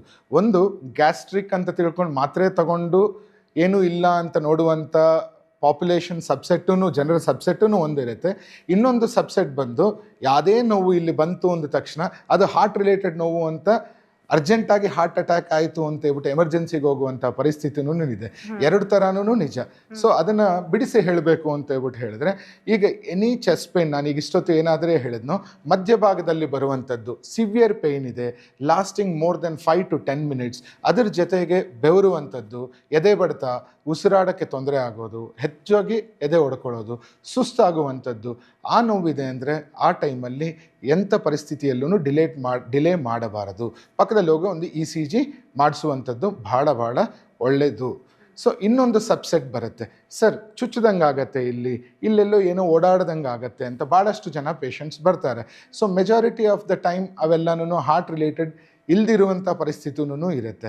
ಸೊ ಹಾಗಾಗಿ ಪೇಷಂಟ್ ಲೆವೆಲಲ್ಲಿ ಅವ್ರಿಗೆ ನಾವು ಅರ್ಥ ಆಗಂಗೆ ಹೇಳಬೇಕು ಅಂದರೆ, ಯಾವುದೇ ನೋವು ನಿಮಗೆ ಇಷ್ಟು ತನಕ ನಂಗೆ ಇಂಥ ನೋವು ಬಂದೇ ಇಲ್ಲ ಡಾಕ್ಟ್ರೆ, ಅಷ್ಟು ಸಿವಿಯರ್ ಆಗಿ ನೋವಿದೆ, ಪ್ಲಸ್ ಹೃದಯದ ಮಧ್ಯಭಾಗದಲ್ಲಿದೆ, ಅದ್ರ ಜೊತೆ ನನಗೆ ಸುಸ್ತಾಗ್ತಾ ಇದೆ, ಬೆವರು ಬರ್ತಿದೆ, ಕಣ್ಣು ಕತ್ಲೆ ಆದಂಗೆ ಆಗ್ತಾ ಇದೆ ಅಂಥದ್ದಾದರೆ ಇಮ್ಮಿಡಿಯೇಟಾಗಿ ಡಾಕ್ಟರ್ನ ಕನ್ಸಲ್ಟ್ ಮಾಡುವಂಥದ್ದು ಒಳ್ಳೆಯದು. ಇಲ್ಲ ಏನೋ ಚುಚ್ಚಿದಂಗೆ ಆಗ್ತಾ ಇದೆ, ನಡೆದ್ರೆ ಓಡಾಡಿದ್ರೆ ನನಗೇನು ನೋವು ಹೆಚ್ಚಾಗ್ತಾ ಇಲ್ಲ, ಅಷ್ಟೊಂದು ಸಿವಿಯರ್ ನೇಚರ್ ಆಗಿ ನನಗೆ ನೋವಿಲ್ಲ ಅಂದರೆ, so you can go leisurely. So ಆರಾಮಾಗಿ ಹೋಗಿ ತೋರಿಸ್ಕೊಳ್ಬೋದು. ಸಿವಿಯರ್ ಆಗಿದೆ ಅಂದರೆ ಇಮ್ಮಿಡಿಯೇಟಾಗಿ ಕೇಳುವಂಥದ್ದು, ಮೆಡಿಕಲ್ ಹೆಲ್ಪ್ ಕೇಳುವಂಥದ್ದು ಒಳ್ಳೆಯದು. ಓಕೆ, ಹಾಗಾದರೆ ಈಗ ನನ್ನ ಹಾರ್ಟ್ನ ಆರೋಗ್ಯ ಚೆನ್ನಾಗಿದೆ ಅಂತ ನಾನು ಯಾವ ರೀತಿ ತಿಳ್ಕೊಳ್ಬೋದು ಡಾಕ್ಟರ್? ಅಗೇನ್ ಭಾಳ ಒಳ್ಳೆ ಪ್ರಶ್ನೆ. ಸೊ ಯಾಕೆ ಅಂದರೆ, ಸೊ ಎಲ್ರಿಗೂ ನಾವು ಹೇಳ್ತೀವಿ ಪ್ರಿವೆಂಟಿವ್ ಹೆಲ್ತ್ ಚೆಕ್ ಅಂತ ಕರಿತೀವಿ. ಸೊ ಅದು ಭಾಳ ಇಂಪಾರ್ಟೆಂಟ್ ಆಗ್ತಿದೆ. ಇವತ್ತಿನಿರುವಂಥ ಜೀವನ ಶೈಲಿ ಇರ್ಬೋದು, ಅಥವಾ ಆಹಾರದ ಪದ್ಧತಿ ಇರ್ಬೋದು, ವ್ಯಾಯಾಮದ ಕೊರತೆ ಇರ್ಬೋದು, ಇದೆಲ್ಲ ಇರುವಂಥವರಲ್ಲಿ ಹಾರ್ಟ್ ಅಟ್ಯಾಕ್ ಆಗುವಂಥ ಸಾಧ್ಯತೆ ಹೆಚ್ಚಾಗಿರುತ್ತೆ. ಸೊ ಹಾಗಾಗಿ ನಾವು ನಾರ್ಮಲಿ ಮೆಡಿಕಲಿ ಏನು ಹೇಳ್ತೀವಿ ಅಂತ ಹೇಳ್ಬಿಟ್ಟಂದರೆ, ಒಂದು ಸಲ 4th ಡೆಕೇಡ್ಗೆ ಎಂಟ್ರ್ ಆದ್ವಿ ಅಂದ ತಕ್ಷಣ ಆ್ಯನ್ಯುವಲಿ ಒಂದ್ಸಲಿ ಒಂದು ಹಾರ್ಟ್ ಚೆಕ್ ಮಾಡಿಸ್ಕೊಳ್ಳಿ ಅಂತ ಹೇಳ್ತೀವಿ. ಏನಾದರೂ ತೊಂದರೆ ಇದೆ, ನೀವು ಹೈ ರಿಸ್ಕಲ್ಲಿದ್ದೀರಾ, ಹೈ ರಿಸ್ಕ್ ಅಂತ ಏನಂತ ಕೇಳಿದ್ರೆ ಅಂದರೆ, ಸ್ಮೋಕಿಂಗ್ ಅಭ್ಯಾಸ ಇರ್ಬೋದು, ಮನೆಯಲ್ಲಿ ಅವ್ರಿಗೇನಾದರೂ ಅವರ ಫಸ್ಟ್ ರಿಲೇಟಿವ್ಸ್ ಅಂತ ಕರಿತೀವಿ. ತಂದೆ ತಾಯಿ ಇರ್ಬೋದು, ತಂಗಿ, ಅಕ್ಕ, ಅಣ್ಣ, ಯಾರಿಗಾದ್ರೂ ಸಣ್ಣ ವಯಸ್ಸಲ್ಲೇ ಹಾರ್ಟ್ ಅಟ್ಯಾಕ್ ಆಗಿದೆ, ಮನೆಯಲ್ಲಿ ಸಡನ್ ಕಾರ್ಡಿಯಾಕ್ ಡೆತ್, ಸರ್ ಕಾರಣ ಗೊತ್ತಿಲ್ಲದಿರೋ ನಮ್ಮ ಮನೆಯಲ್ಲಿ ಹಲವಾರು ಸಾವಾಗಿದೆ, ನಿನ್ನೆ ಚೆನ್ನಾಗಿದ್ದವ್ರು ಮಲ್ಕೊಂಡವ್ರು ಎದ್ದೇ ಇಲ್ಲ, ಇಂಥ ರಿಸ್ಕ್ ಫ್ಯಾಕ್ಟರ್ಸ್ ಇರುವಂಥವರಲ್ಲಿ ನೀವು 4ನೇ ದಶಕದವರೆಗೂ ವೆಯ್ಟ್ ಮಾಡುವಂಥದ್ದಿಲ್ಲ. ಯಾವಾಗ ನಿಮಗೆ ಆ ಡೌಟ್ ಅನ್ನೋದು ಮೈಂಡಲ್ಲಿ ಬಿತ್ತು ಅವಾಗಲೇ ನೀವು ಅದನ್ನು ಹಾರ್ಟ್ ಸ್ಪೆಷಲಿಸ್ಟ್ನ ಕನ್ಸಲ್ಟ್ ಮಾಡುವಂಥದ್ದು ಒಳ್ಳೆಯದು. ಇಲ್ಲ ಏನು ರಿಸ್ಕ್ ಫ್ಯಾಕ್ಟರ್ಸ್ ಏನಾದರೂ ನಾನು ಇಷ್ಟೊತ್ತು ಹೇಳಿದ ರಿಸ್ಕ್ ಫ್ಯಾಕ್ಟರ್ಸ್, ಜೀವನ ಶೈಲಿ, ಮದ್ಯಪಾನ, ಧೂಮಪಾನ ಅವೆಲ್ಲ ಇದೆ ಅಂದರೆ ಇಮ್ಮಿಡಿಯೇಟಾಗಿ ಒಂದು ಹೆಲ್ತ್ ಚೆಕ್ ಮಾಡಿಸ್ಕೊಳ್ಳುವಂಥದ್ದು ಒಳ್ಳೆಯದು. ಸರ್ ಇವೆಲ್ಲ ನಂಗೆ ಯಾವುದೂ ಇಲ್ಲ, ಹಾಗಾದರೆ ನಾನು ಹೆಲ್ತ್ ಚೆಕ್ ಮಾಡಿಸ್ಕೋಬೇಕಾ? ಹೌದು, ನೀವು ಸಹ ಮಾಡಿಸ್ಕೋಬೇಕು. ಅದು ಯಾವಾಗ ಮಾಡಿಸ್ಕೋಬೇಕು? 40 ಕ್ರಾಸ್ ಆಯಿತು ಅನ್ನುವಂಥ ಪರಿಸ್ಥಿತಿಯಲ್ಲಿ ವರ್ಷಕ್ಕೊಮ್ಮೆ ಒಂದ್ಸಲಿ ಒಂದು ಹೆಲ್ತ್ ಚೆಕ್ ಅಂತ ಮಾಡಿಸ್ಕೊಳ್ಳುವಂಥದ್ದು ಒಳ್ಳೆಯದು. ಈ ಹೆಲ್ತ್ ಚೆಕ್ಕಲ್ಲಿ ನಾರ್ಮಲ್ ಆಗಿ ನಾವು ಹಾರ್ಟ್ ಹೆಲ್ತ್ಗಾಗಿ ಏನೇನು ನೋಡ್ತೀವಿ ಅಂದರೆ ಶುಗರ್ ಏನಾದರೂ ಇದೆಯಾ ಅವರಿಗೆ, ಥೈರಾಯ್ಡ್, ಕೊಲೆಸ್ಟ್ರಾಲ್ ಏನಾದರೂ ಇದೆಯಾ ಅಂತ ನೋಡ್ತೀವಿ. ಅದೇ ಥರ ಒಂದು ಸಿಂಪಲ್ ECG ಅಂತ ಮಾಡ್ತೀವಿ, ಹಾರ್ಟ್ ಸ್ಕ್ಯಾನಿಂಗ್, ಎಕೋ ಸ್ಕ್ಯಾನಿಂಗ್ ಅಂತ, ಹಾರ್ಟ್ ಪಂಪಿಂಗ್ ಯಾವ ಥರ ಇದೆ ಅಂತ ನೋಡ್ಲಿಕ್ಕೆ ಒಂದು ಪರೀಕ್ಷೆ ಮಾಡ್ತೀವಿ. ಅದ ನಂತರ ಇಂಡಿಕೇಟೆಡ್ ಇದೆ ಅಂತ ಹೇಳ್ಬಿಟ್ಟಿದ್ರೆ ಒಂದು ಟ್ರೆಡ್ಮಿಲ್ ಅಂತ ಮಾಡ್ತೀವಿ. ನೀವು ನಡಿಬೇಕಾದ್ರೆ ನಿಮ್ಮ ECGನ ನೋಡಿ ಅದರಲ್ಲಿ ಏನಾದರೂ ವ್ಯತ್ಯಾಸ ಕಂಡು ಬರುತ್ತಾ, ನಿಮ್ಮ ಹಾರ್ಟ್ ಹೈ ರೇಟಲ್ಲಿ ವರ್ಕ್ ಮಾಡಬೇಕಾದ್ರೆ ಅದಕ್ಕೆ ರಕ್ತ ಪ್ರಸರಣೆ ಹೇಗಿದೆ, ಹೆಚ್ಚು ಕಮ್ಮಿ ಏನಾದರೂ ಆಗ್ತಾ ಇದೆಯಾ ಅಂತ ನೋಡಿ ಒಂದು TMT ಅಂತ ಮಾಡ್ತೀವಿ. ನಾನು ಸಾಮಾನ್ಯವಾಗಿ ನಮ್ಮ ಪೇಷಂಟ್ಸ್ಗೆ ಅಥವಾ ಎಕ್ಸ್ಪ್ಲೈನ್ ಮಾಡೋದಕ್ಕೆ ಅಂತ ಒಂದು ಸಣ್ಣ ಉದಾಹರಣೆ ಕೊಡ್ತೇನೆ. ಆ ಉದಾಹರಣೆ ನಿಮಗೂ ಸಹ ಹೇಳೋಕ್ಕೆ ಇಷ್ಟಪಡ್ತೀನಿ, ಎಲ್ರಿಗೂ ರೀಚ್ ಆಗಲಿ ಅಂತ. ಸೊ ಒಂದು ಗಾಡಿ ಇರ್ಬೋದು ಅಥವಾ ಒಂದು ಪೆಟ್ರೋಲ್ ವೆಹಿಕಲ್, ಅದು ಬೈಕ್ ಇರ್ಬೋದು, ಕಾರ್ ಇರ್ಬೋದು. ಸೊ ಅದರಲ್ಲಿ ಏನಾಗುತ್ತೆ, ಮೇಲೆ ಒಂದು ಪೆಟ್ರೋಲ್ ಟ್ಯಾಂಕ್ ಇರುತ್ತೆ, ಕೆಳಗಡೆ ಇಂಜನ್ ಇರುತ್ತೆ. ಎರಡಕ್ಕೂ ಕನೆಕ್ಟ್ ಮಾಡುವಂಥದ್ದು ಒಂದು ಪೆಟ್ರೋಲ್ ಪೈಪ್ ಅಂತ ಇರುತ್ತೆ. ಆ ಪೈಪಲ್ಲಿ ಕಸ ಸೇರಿಕೊಂಡಿದೆ ಅಂತ ತಿಳ್ಕೊಳ್ಳಿ. ಸೊ ಆವಾಗ ಕಸ ಸೇರಿಕೊಂಡಿದೆ, ಸೊ ಇಂಜನ್ ಚೆನ್ನಾಗಿದೆ, ಪೆಟ್ರೋಲ್ ಎಷ್ಟು ಬೇಕೋ ಅಷ್ಟು ಟ್ಯಾಂಕಲ್ಲಿದೆ. ಸೊ ಅದನ್ನು ನೀವು ಇಂಜನ್ ಇಗ್ನಿಷನ್ ಆನ್ ಮಾಡ್ತೀರಾ. ಇಗ್ನಿಷನ್ ಆನ್ ಮಾಡಿದಾಗ ಇಂಜನ್ RPM ಏನಂತ ಕರಿತೀವಿ ಅದು ಕಮ್ಮಿ ಇರುತ್ತೆ. ಒಂದು ಸಮ ಪೆಟ್ರೋಲ್ ಪೈಪಲ್ಲಿ ಬ್ಲಾಕೇಜ್ ಇದ್ರೂ ಎಷ್ಟು ಪೆಟ್ರೋಲ್ ಬೇಕೋ ಅಷ್ಟು ಇಂಜನ್ಗೆ ಹೋಗ್ತಾ ಇದೆ, ಗಾಡಿ ಓಡುತ್ತೆ, ತೊಂದರೆ ಇಲ್ಲ. ಇದೇ ಗಾಡಿನ ಈಗ ನೀವು ಫಸ್ಟ್ ಗೇರ್ಗೆ ಹಾಕ್ತೀರಾ ಅಂತ ತಿಳ್ಕೊಳ್ರಿ, RPM ಒಂದು ಸ್ವಲ್ಪ ಹೆಚ್ಚಾಗುತ್ತೆ, ಸೊ ಆದ್ರೂ ಗಾಡಿ ಓಡುತ್ತೆ. 5th ಗೇರ್ಗೆ ಹಾಕಿದ್ರಿ ಅಂದರೆ ಏನಾಗುತ್ತೆ, RPM ಬಹಳ ಜಾಸ್ತಿ ಇದೆ, ಟ್ಯಾಂಕ್ ಫುಲ್ ಪೆಟ್ರೋಲ್ ಇದೆ, ಅದರ ಬರುವಂಥ ಮಾರ್ಗದಲ್ಲಿ ಬ್ಲಾಕ್ ಇದೆ, ಅದರಿಂದ ಗಾಡಿಗೆ ಪೆಟ್ರೋಲ್ ಹೋಗ್ತಿಲ್ಲ, ಗಾಡಿ ಜರ್ಕ್ ಹೊಡೆಯುತ್ತೆ. ನಮ್ಮ ಹಾರ್ಟು ಸಹ similar. You can blindly compare it to a motor or an engine. ತಾಯಿ ಹೊಟ್ಟೆಯಲ್ಲಿ ನಾವು ಇರುವುದರಿಂದ ಹಿಡಿದು ಕೊನೆ ಶ್ವಾಸವರೆಗೂ ನೀವು ಊಟ ಮಾಡಿ, ಮಾಡ್ದಿರೋ ಹೋಗಿ, ನೀವು ಮಲಗದಿರೋ ಹೋಗಿ, ಅದು ದಿನನಿತ್ಯ ಕೆಲಸ ಮಾಡ್ತಾ ಇರುತ್ತೆ. ಅದು ಕೆಲಸ ಮಾಡ್ತಾ ಇದೆ ಇಂಜನ್ ಥರ. ಸೊ ಅದಕ್ಕೇನು ಬೇಕು, ಅದಕ್ಕೆ ಪೆಟ್ರೋಲ್. ಸೊ ಇಲ್ಲಿ ಪೆಟ್ರೋಲ್ ಅನ್ನೋದು ಬ್ಲಡ್ ಅಂತ ನೀವು ತಗೋಬೋದು. ಆ ಬ್ಲಡ್ ಮೂಲಕವಾಗಿ ಆಕ್ಸಿಜನ್, ಗ್ಲೂಕೋಸ್ ಇವೆಲ್ಲನೂ ಅದಕ್ಕೆ ಹೋಗಿ ಸೇರ್ತಾ ಇರಬೇಕು. ಅದು ಯಾವಾಗಲಾದರೆ ಸೇರುತ್ತೋ ಹಾರ್ಟ್ ನಿರಂತರವಾಗಿ ಏನೂ ಕಷ್ಟ ಇಲ್ದಿರ ಕೆಲಸ ಮಾಡ್ತಾ ಇರುತ್ತೆ. ಈಗ ರಕ್ತನಾಳದಲ್ಲಿ ಬ್ಲಾಕೇಜ್ ಬಂತು, ನಮ್ಮ ಪೆಟ್ರೋಲ್ ಪೈಪಲ್ಲಿ ಬ್ಲಾಕೇಜ್ ಬಂದಂಗೆ ಇಲ್ಲೂ ಬ್ಲಾಕೇಜ್ ಬಂತು ಅಂತ ತಿಳ್ಕೊಳ್ರಿ. ಸೊ ಸುಮ್ಮನೆ ಕುಂತಿದ್ದೀರಾ, ಎದೆ ಬಡಿತ ಕಮ್ಮಿ ಇದೆ, 60ರಿಂದ 100 ಸಲ ಹೊಡ್ಕೊತಾ ಇದೆ. ಸೊ ಬ್ಲಾಕೇಜ್ ಇದ್ದರೂ ಸಹ ಹಾರ್ಟಿಗೆ ಎಷ್ಟು ಬ್ಲಡ್ ಬೇಕೋ ಅಷ್ಟು ಬ್ಲಡ್ ಹೋಗಿ ಸೇರ್ತಾ ಇದೆ, ತೊಂದರೆ ಆಗೋದಿಲ್ಲ. ಸೊ ನೋವೇನೂ ಬರಲ್ಲ, ಸುಸ್ತಾಗಲ್ಲ, ಆರಾಮಾಗಿರ್ತಾರೆ. ಫ್ಲ್ಯಾಟ್ ಗ್ರೌಂಡಲ್ಲಿ ನಡೀತಾ ಇದ್ದೀರಾ, ಕಂಫರ್ಟಬಲ್ ಆಗಿ ನಿಮ್ಮ ಓನ್ ಪೇಸಲ್ಲಿ ನೀವು ನಡೀತಾ ಇದ್ದೀರಾ ಅಂತ ಆದರೆ ಏನೂ ತೊಂದರೆ ಆಗಲ್ಲ. ಫಸ್ಟ್ ಗೇರಲ್ಲಿ ಗಾಡಿ ಹಾಕಿದಾಗೆ. ಯಾವಾಗಲಾದರೆ ನೀವು ಒಂದು ಸ್ವಲ್ಪ ಅಪ್ ಸ್ಲೋಪಲ್ಲಿ ನಡೀತೀರಾ, ಭಾರ ಎತ್ಕೊಂಡು ನಡೀತೀರಾ, ವೇಗವಾಗಿ ಕೆಲಸ ಮಾಡೋಕ್ಕೆ ಹೋಗ್ತೀರಾ, ಆ ಟೈಮಲ್ಲಿ ಎದೆಯಲ್ಲಿ ನೋವು ಬರುವಂಥದ್ದು. ನಮ್ಮ ಇಂಜನ್ ಯಾವ ಥರ ಜರ್ಕ್ ಹೊಡೀತು ಆ ಥರ ಎದೆಯಲ್ಲಿ ಇಲ್ಲೆಲ್ಲನೂ ಬಿಗಿ ಹಿಡ್ದಂಗೆ ಆಗೋದು, ಉಸಿರಾಡಕ್ಕೆ ತೊಂದರೆ ಆಗೋದು, ತಲೆ ಸುತ್ತು ಬರೋದು, ಇದು ಯಾವುದಾದ್ರೂ ಇರ್ಬೋದು. ಎಲ್ರಿಗೂ ಎದೆ ನೋವೇನೇ ಬರಬೇಕಂತಿಲ್ಲ, ಇದು ಯಾವುದಾದ್ರೂ ಬರ್ಬೋದು. ಇಂಥದ್ದು ಬರೋದಾದರೆ ಇವರೆಲ್ಲನೂ ಗಮನ ವಹಿಸಬೇಕು. ಹಾರ್ಟ್ ಪ್ರಾಬ್ಲಮ್ ನಂಗೆ ಇರ್ಬೋದು, ಅದರಿಂದನೇ ನಾನು ಒಂದು ಸ್ವಲ್ಪ ವೇಗವಾಗಿ ಕೆಲಸ ಯಾವಾಗ ಮಾಡೋಕ್ಕೆ ಹೋಗ್ತಾ ಇದ್ದೀನಿ ಆವಾಗ ನನಗೆ ತೊಂದರೆ ಆಗ್ತಾ ಇದೆ.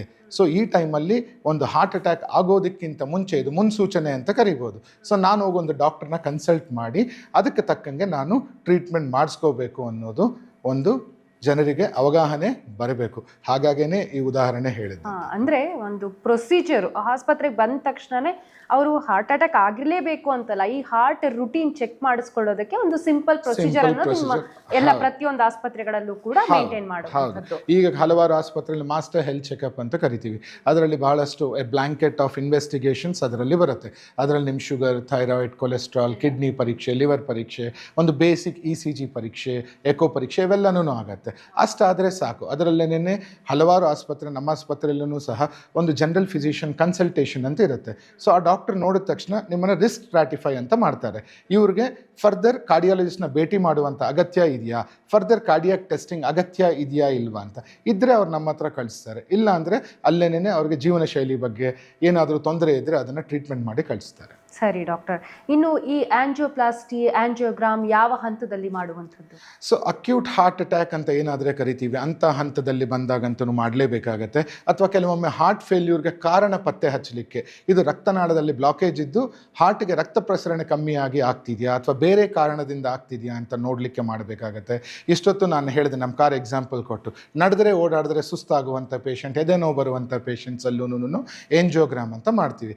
ಏಂಜಿಯೋಗ್ರಾಮ್ ಅನ್ನೋದು ಭಾಳ ಸರಳವಾದ ಪರೀಕ್ಷೆ, ಲೋಕಲ್ ಅನಿಸ್ಥಿಸಿಯಲ್ಲಿ ಮಾಡ್ತೀವಿ. ಭಾಳ ಪೇಷಂಟ್ಸ್ಗೆ ಇದೇ ಗೊತ್ತಿರಲ್ಲ, ಏಂಜಿಯೋಗ್ರಾಮ್ ಅಂದರೆ ಏನೋ ಅದು ದೊಡ್ಡ ಆಪರೇಷನ್ ಅಂತ ಹಳ್ಳಿ ಕಡೆ ಎಲ್ಲ ಜನ ಮಾತಾಡ್ತಾರೆ, ದೊಡ್ಡ ಆಪರೇಷನ್ ಅಂತ.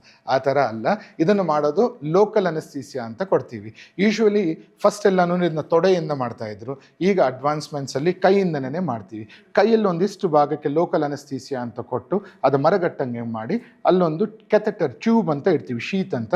ಅದರ ಮೂಲಕವಾಗಿ ಒಂದು ಕೆಥೆಟರ್ ನಿಮ್ಮ ಹಾರ್ಟ್ ತನಕ ತಗೊಂಡೋಗಿ ಒಂದು ಇಂಜೆಕ್ಷನ್ ಕೊಟ್ಟು ಹಾರ್ಟಲ್ಲಿ ರಕ್ತನಾಳದಲ್ಲಿ ಬ್ಲಾಕೇಜ್ ಇದೆಯಾ ಇಲ್ವಾ ಅಂತ ಪತ್ತೆ ಹಚ್ಚಲಿಕ್ಕೆ ಪೇಷಂಟ್ ಟೇಬಲ್ ಮೇಲಿಂದ ತಗೊಂಡಿರೋದ್ರಿಂದ ಏಂಜಿಯೋಗ್ರಾಮ್ ಮಾಡಲಿಕ್ಕೆ ಮ್ಯಾಕ್ಸಿಮಮ್ 8ರಿಂದ 10 ನಿಮಿಷ ಆಗುತ್ತೆ. ಇದು ಪೂರ್ಣ ಲೋಕಲ್ ಅನಸ್ಥೀಸಿಯಲ್ಲಿ ಮಾಡುವಂಥ ಪರೀಕ್ಷೆ. ಇದರಲ್ಲಿ ಕುಯ್ಯುವಂಥದ್ದಾಗಲಿ ಹೊಲಿಗೆ ಹಾಕುವಂಥದ್ದಾಗಲಿ ಏನೂ ಇರೋದಿಲ್ಲ. ಏಂಜಿಯೋಗ್ರಾಮ್ ಆಗಿದ್ದ 3 ಅವರ್ಸಲ್ಲಿ ಏನೂ ಪ್ರಾಬ್ಲಮ್ ಇಲ್ಲ ಅಂದರೆ ಅದೇ ದಿವಸ ಡೇ ಕೇರ್ ಬೇಸಿಸಲ್ಲೇನೆ ಪೇಷಂಟ್ನ ಡಿಸ್ಚಾರ್ಜ್ ಮಾಡುವಂಥದ್ದನ್ನು ನಡೆಯುತ್ತೆ. ಇದು ಪರೀಕ್ಷೆ ಮಾತ್ರ, ಇದರಲ್ಲಿ ಬ್ಲಾಕೇಜ್ ಇದೆಯಾ ಇಲ್ವಾ ಅಂತ ನಮಗೆ ತಿಳಿದುಕೊಳ್ಳುವಂಥದ್ದು. ನೆಕ್ಸ್ಟ್ ಹಂತ ಬಂದು ಏಂಜಿಯೋಪ್ಲಾಸ್ಟಿ ಅಂತ ಕರಿತೀವಿ ಅಥವಾ ಬೈಪಾಸ್ ಅಂತ ಕರಿತೀವಿ. ಸೊ ಏಂಜಿಯೋಪ್ಲಾಸ್ಟಿ ಅಂದರೆ ಆ ರಕ್ತನಾಳದಲ್ಲಿ ಇರುವಂಥ ಬ್ಲಾಕೇಜ್ನ ಒಂದು ವೈರ್ ಅಂತ ಹಾಕಿ ಬಲೂನ್ ಅಂತ ಮಾಡಿ ಒಂದು ಸ್ಟೆಂಟ್ ಅಂತ ಇಂಪ್ಲಾಂಟ್ ಮಾಡುವಂಥದ್ದು ಏಂಜಿಯೋಪ್ಲಾಸ್ಟಿ ವಿತ್ ಸ್ಟೆಂಟಿಂಗ್ ಅಂತ ಕರಿತೀವಿ. ಸೊ ಇದನ್ನು ಏಂಜಿಯೋಪ್ಲಾಸ್ಟಿ ಸ್ಟೆಂಟಿಂಗ್ ಅಂತ ಕರಿತೀವಿ. ಕೆಲವೊಮ್ಮೆ ಮಲ್ಟಿಪಲ್ ಬ್ಲಾಕೇಜಸ್ ಇದೆ ಅಥವಾ ಬ್ಲಾಕೇಜಸ್ ಇರುವಂಥ ಲೊಕೇಶನಲ್ಲಿ ಸ್ಟೆಂಟ್ ಹಾಕುವಂಥದ್ದು ಸಾಧ್ಯ ಇಲ್ಲ ಅನ್ನುವಂಥದ್ರಲ್ಲಿ ಸೊ ಬೈಪಾಸ್ ಅನ್ನುವಂಥದ್ದು ಬೇಕಾಗಿ ಬರುತ್ತೆ. ಅದರಲ್ಲಿ ಆವಾಗ ನಮ್ಮ ಜನರಲ್ ಸರ್ಜನ್ ಅಥವಾ ಚೀಫ್ ಕಾರ್ಡಿಯಾಕ್ ಸರ್ಜನ್ ಅಂತ ಯಾರಾದರೆ ಕರೀತಾರೋ ಅವರು ಅದನ್ನು ಟೇಕ್ ಓವರ್ ಮಾಡಿ ಅದಕ್ಕೆ ಸ್ಟೆಂಟ್ ಹಾಕಕ್ಕೆ ಆಗೋದಿಲ್ಲ. ಸೊ ಹಾಗಾಗಿ ನಿಮ್ಮ ಬಾಡಿಯಲ್ಲಿ ಇರುವಂಥ ರಕ್ತನಾಳಗಳು ಸೆಫನಸ್ ವೀನ್ ಅಂತ ಕರಿತೀವಿ, ಕಾಲಲ್ಲಿರುವಂಥ ಒಂದು ನರದ್ದೊಂದು ಭಾಗ ತಗೊಂಡು ಅದನ್ನು ಆ ಬೈಪಾಸಲ್ಲಿ ಒಂದು ರೋಡಲ್ಲಿ ತಾವೀಗ ಹೋಗ್ತಾ ಇದ್ದೀರಾ ಅಂತ ತಿಳ್ಕೊಳ್ರಿ, ಒಂದು ಕಡೆ ಬ್ಲಾಕೇಜ್ ಇದೆ. ಸೊ ಏನು ಮಾಡ್ತಾರೆ, ಯೂಶ್ವಲಿ ಒಂದು ಬೈಪಾಸ್ ರೋಡ್ ಅಂತ ಕ್ರಿಯೇಟ್ ಮಾಡ್ತಾರೆ. ಅದೇ ಥರ ಆ ಬ್ಲಾಕೇಜ್ನ ದಾಟಿ ನಾರ್ಮಲ್ ಆಗಿರುವಂಥ ಸೆಗ್ಮೆಂಟಿಂದ ತಗೊಂಡು ಹೋಗಿ ಆ ಬ್ಲಾಕೇಜ್ ಆದ ನಂತರ ಒಂದು ನಿಮ್ಮ ಬಾಡಿಯಲ್ಲಿರುವಂಥ ಟ್ಯೂಬೇ ತೆಗೆದು ಕನೆಕ್ಟ್ ಮಾಡ್ತಾರೆ. ಅದನ್ನೇ ಬೈಪಾಸ್ ಅಂತ ಕರಿತೀವಿ. ಇವೆಲ್ಲ ಬೇಸಿಕ್ ಟ್ರೀಟ್ಮೆಂಟ್ ಆಫ್ ಏಂಜಿಯೋಗ್ರಾಮ್, ಏಂಜಿಯೋಪ್ಲಾಸ್ಟಿ ಅಂತ ಕರಿತೀವಿ. ಕೆಲವೊಮ್ಮೆ ಹಲವಾರು ಕಾಂಪ್ಲೆಕ್ಸ್ ಕೇಸಸ್ ಅಂತ ಕರಿತೀವಿ. ಈಗ ಭಾಳಷ್ಟು ಜನ ಇನ್ಫ್ಯಾಕ್ಟ್ ಕೇಳ್ತಾರೆ ನಮ್ಮನ್ನು, ಡಾಕ್ಟರ್ ನಾನು ವಾಟ್ಸಪ್ಪಲ್ಲಿ ನೋಡಿದೆ ಅಥವಾ ಫೇಸ್ಬುಕ್ಕಲ್ಲಿ ನೋಡಿದೆ, ಇನ್ಸ್ಟಾಗ್ರಾಮಲ್ಲಿ ನೋಡಿದೆ, ಲೇಸರನ್ನೇ ನೀವು ಕೊಟ್ಬಿಟ್ಟು ಸ್ಟೆಂಟ್ ಹಾಕ್ತೀರಾ, ಏಂಜಿಯೋಪ್ಲಾಸ್ಟಿ ಸ್ಟೆಂಟ್ ಎಲ್ಲನೂ ಬೇಕಿಲ್ದಿರೇ ಮಾಡ್ಬೋದಲ್ಲ ಅಂತ. ಅದು ಪೂರ್ಣ ತಪ್ಪಾದುವಂಥ ಮಾಹಿತಿ. ಸೊ ಹಾಗಾಗಿ ಆ ಥರ ಯಾವ ಟ್ರೀಟ್ಮೆಂಟೂ ಇಲ್ಲ ಜನರೇ. ಸೊ ಏಂಜಿಯೋಗ್ರಾಮ್ ಅನ್ನೋದು ಮಾಡಲೇಬೇಕಾಗತ್ತೆ. ಕೆಲವೊಂದು ಶಾರ್ಟ್ಕಟ್ ಅಬ್ಯೂಸ್ ಮಾಡಬೇಡಿ. ಸೊ ಏಂಜಿಯೋಗ್ರಾಮ್ ಅನ್ನೋದು ಮಾಡಬೇಕು. ಏಂಜಿಯೋಗ್ರಾಮ್ ಮಾಡಿ ಏಂಜಿಯೋಪ್ಲಾಸ್ಟಿಯಲ್ಲಿ ಒಂದು ತರಹದ ಟ್ರೀಟ್ಮೆಂಟೇ ಲೇಸರ್ ಅಂತ ಕರಿತೀವಿ. ಕೆಲವೊಮ್ಮೆ ಸಣ್ಣ ವಯಸ್ಕರಲ್ಲಿ ರಕ್ತ ಎಪ್ಪು ಕಟ್ಕೊಂಡು ರಕ್ತನಾಳ 100% ಮುಚ್ಚೋಗಿರುತ್ತೆ. ಅಂಥ ವಾತಾವರಣದಲ್ಲಿ ನಾವು ಸ್ಟೆಂಟ್ ಅಂತ ತಗೊಂಡು ಹೋಗಿ ಹಾಕಿದ್ರೆ ಪೇಷಂಟ್ಗೆ ರಕ್ತ ಪ್ರಸರಣೆ ಇನ್ನೂ ಕಮ್ಮಿ ಆಗುವಂಥ ಸಾಧ್ಯತೆ ಇರುತ್ತೆ. ಅಂಥ ಟೈಮಲ್ಲಿ ಲೇಸರ್ ಅನ್ನೋದನ್ನು ಯೂಸ್ ಮಾಡಿ ಆ ರಕ್ತ ಎಪ್ಪು ಕಟ್ಟಿರೋದನ್ನು ಎವಾಪರೇಟ್ ಮಾಡ್ತೀವಿ. ಅಲ್ಲಿಗೆ ಒಂದು ವೈರ್ ಅಂತ ಹಾಕಿ ಅದರ ಮೇಲೆ ಒಂದು ಲೇಸರ್ ಡಿವೈಸ್ನ ತಗೊಂಡೋಗಿ ಅಲ್ಲಿ ಫೋಕಲ್ ಲೇಸರ್ ಕೊಡ್ತೀವಿ. ಆ ಲೇಸರ್ ಕೊಡೋದರಿಂದ ಆ ರಕ್ತ ಎಪ್ಪು ಕಟ್ಟಿರುವಂಥದ್ದು ಏನಾದರೆ ಇದೆಯೋ ಅದು ಎವಾಪರೇಟ್ ಆಗಿ ಸ್ಮಾಲ್ ಪಾರ್ಟಿಕಲ್ಸ್ ಆಗಿ ರಕ್ತನಾಳಗಳು ಒಳಗಿಂದ ಪಾಸ್ ಆಗಿ ಬಾಡಿ ಕ್ಲಿಯರ್ ಮಾಡುವಂಥ ಸಾಧ್ಯತೆ ಇರುತ್ತೆ. ಇದನ್ನು ಲೇಸರ್ ಗೈಡೆಡ್ ಏಂಜಿಯೋಪ್ಲಾಸ್ಟಿ ಏಜ್ ಅವರಿಗೆ ಮಾತ್ರ, ಕೆಲವೊಂದು ಇಂಡಿಕೇಶನ್ಸ್ ಅಲ್ಲಿ ಮಾತ್ರ. ಹೌದು, ಕೆಲವೊಂದು ಕೇಸಸ್ಸಲ್ಲಿ ವಯಸ್ಸಾದವರಂತಲ್ಲಿ, ಸೊ ನಾವು ಯಾರೇ ಆಗಿರ್ಬೋದು, ನೀವಾಗಿರ್ಬೋದು, ನಾನಾಗಿರ್ಬೋದು, ವಯಸ್ಸಾಗ್ತಾ ಆಗ್ತಾ ರಕ್ತನಾಳದ ಮೇಲೆ ಸುಣ್ಣ ಕಟ್ಟುವಂಥದ್ದು ಕ್ಯಾಲ್ಶಿಯಂ ಅಂತ ಕರಿತೀವಿ. ಆ ಕ್ಯಾಲ್ಶಿಯಂ ಅನ್ನೋದು ಡಿಪಾಸಿಟ್ ಆಗಿ ಆ ರಕ್ತನಾಳ ನಾರ್ಮಲ್ ಆಗಿ ಸಾಫ್ಟ್ ಆಗಿ ಯಾವ ಯಾವ ಥರ ಎಲಾಸ್ಟಿಕ್ ಆಗಿರುತ್ತೋ ಆ ಥರ ಇರೋದಿಲ್ಲ, ಎಸ್ಪೆಷಲಿ ವಯಸ್ಸಾದವರಿಗೆ. ಆ ಸುಣ್ಣ ಇರೋದರಿಂದ ಭಾಳಷ್ಟು ರಿಜಿಡ್ ಆಗಿರುತ್ತೆ. ಸೊ ಹಾಗಾಗಿ ಆ ರಕ್ತನಾಳ ನಾವು ಎಕ್ಸ್ಪ್ಯಾಂಡ್ ಮಾಡಲಿಕ್ಕೆ ಸಾಧ್ಯ ಇರೋದಿಲ್ಲ. ಎಕ್ಸ್ಪ್ಯಾಂಡ್ ಮಾಡಿಲ್ಲ ಅಂತ ನಾವು ಅಲ್ಲೇನಾದರೂ ಸ್ಟೆಂಟ್ ಹಾಕಕ್ಕೆ ಹೋದ್ವಿ ಅಂದರೆ ಆ ಸ್ಟೆಂಟ್ ಎಕ್ಸ್ಪ್ಯಾಂಡ್ ಆಗಲ್ಲ, ಮತ್ತು ಸ್ಟೆಂಟ್ ಬೇಗ ಕ್ಲೋಸ್ ಆಗಿ ಪೇಷಂಟ್ ವಾಪಸ್ ಬರುವಂಥ ಸಾಧ್ಯತೆ ಇರುತ್ತೆ. ಈ ಸ್ಟೆಂಟನ್ನು ನಾವು ಓಪನ್ ಮಾಡಲಿಕ್ಕೆ ಮತ್ತು ಆ ಕ್ಯಾಲ್ಶಿಯಮ್ನ ಡಿಬಲ್ಕ್ ಅಂತ ಕರಿತೀವಿ ಮೆಡಿಕಲ್ ಟರ್ಮಿನಾಲಜಿನಿ, ಮಾಡೋದಕ್ಕೂ ಹಲವಾರು ಟ್ರೀಟ್ಮೆಂಟ್ಸ್ ಇದೆ. ಅದರಲ್ಲಿ ರೊಟೇಷನಲ್ ಅಥೆರೆಕ್ಟಮಿ ಅಂತ ಕರಿತೀವಿ, ಆರ್ಬಿಟಲ್ ಅಥೆರೆಕ್ಟಮಿ ಅಂತ ಕರಿತೀವಿ. ಇವೆಲ್ಲ ಫೆಸಿಲಿಟೀಸ್ ಸಹ ಅಪೋಲೋ ಅಲ್ಲಿ ಅವೈಲೇಬಲ್ ಇದೆ. ಇದೆಲ್ಲ ದಿನನಿತ್ಯ ನಾವು ಯೂಶ್ವಲಿ ಮಾಡ್ತಾ ಇರ್ತೀವಿ. ಇದರಲ್ಲಿ ಬೇಸಿಕಲಿ ಜನರಿಗೆ ಅರ್ಥ ಆಗಲಿಕ್ಕೆ ಏನು ಅಂದರೆ, ಆ ಕ್ಯಾಲ್ಶಿಯಮ್ ಏನಾದರೆ ಸುಣ್ಣ ಕಟ್ಕೊಂಡಿದೆಯೋ ಅದನ್ನು ಡ್ರಿಲ್ ಮಾಡಿ ಆ ಕ್ಯಾಲ್ಶಿಯಮ್ ಇರೋದನ್ನು ಬ್ರೇಕ್ ಮಾಡಿ ಆಮೇಲೆ ಅದರೊಳಗೆ ಸ್ಟೆಂಟ್ ಕೂರಿಸುವಂಥದ್ದು ಮಾಡ್ತೀವಿ. ಇದನ್ನೆಲ್ಲನೂ ಸೌಲಭ್ಯಗಳು ಅಪೋಲೋದಲ್ಲಿದೆ. ಇವೆಲ್ಲ ನಾವು ರೆಗ್ಯುಲರ್ ಆಗಿ ಮಾಡ್ತಾ ಇರ್ತೀವಿ. ಅಡ್ವಾನ್ಸ್ ಟೆಕ್ನಾಲಜೀಸ್ ಅಂತ ಎಂಜಿಯೋಗ್ರಾಮ್, ಎಂಜಿಯೋಪ್ಲಾಸ್ಟಿ, ಅದಕ್ಕೂ ಫರ್ದರ್ ಅಡ್ವಾನ್ಸ್ಮೆಂಟ್ಸ್ ಇವೆಲ್ಲನೂ ಆಗಿರುತ್ತೆ.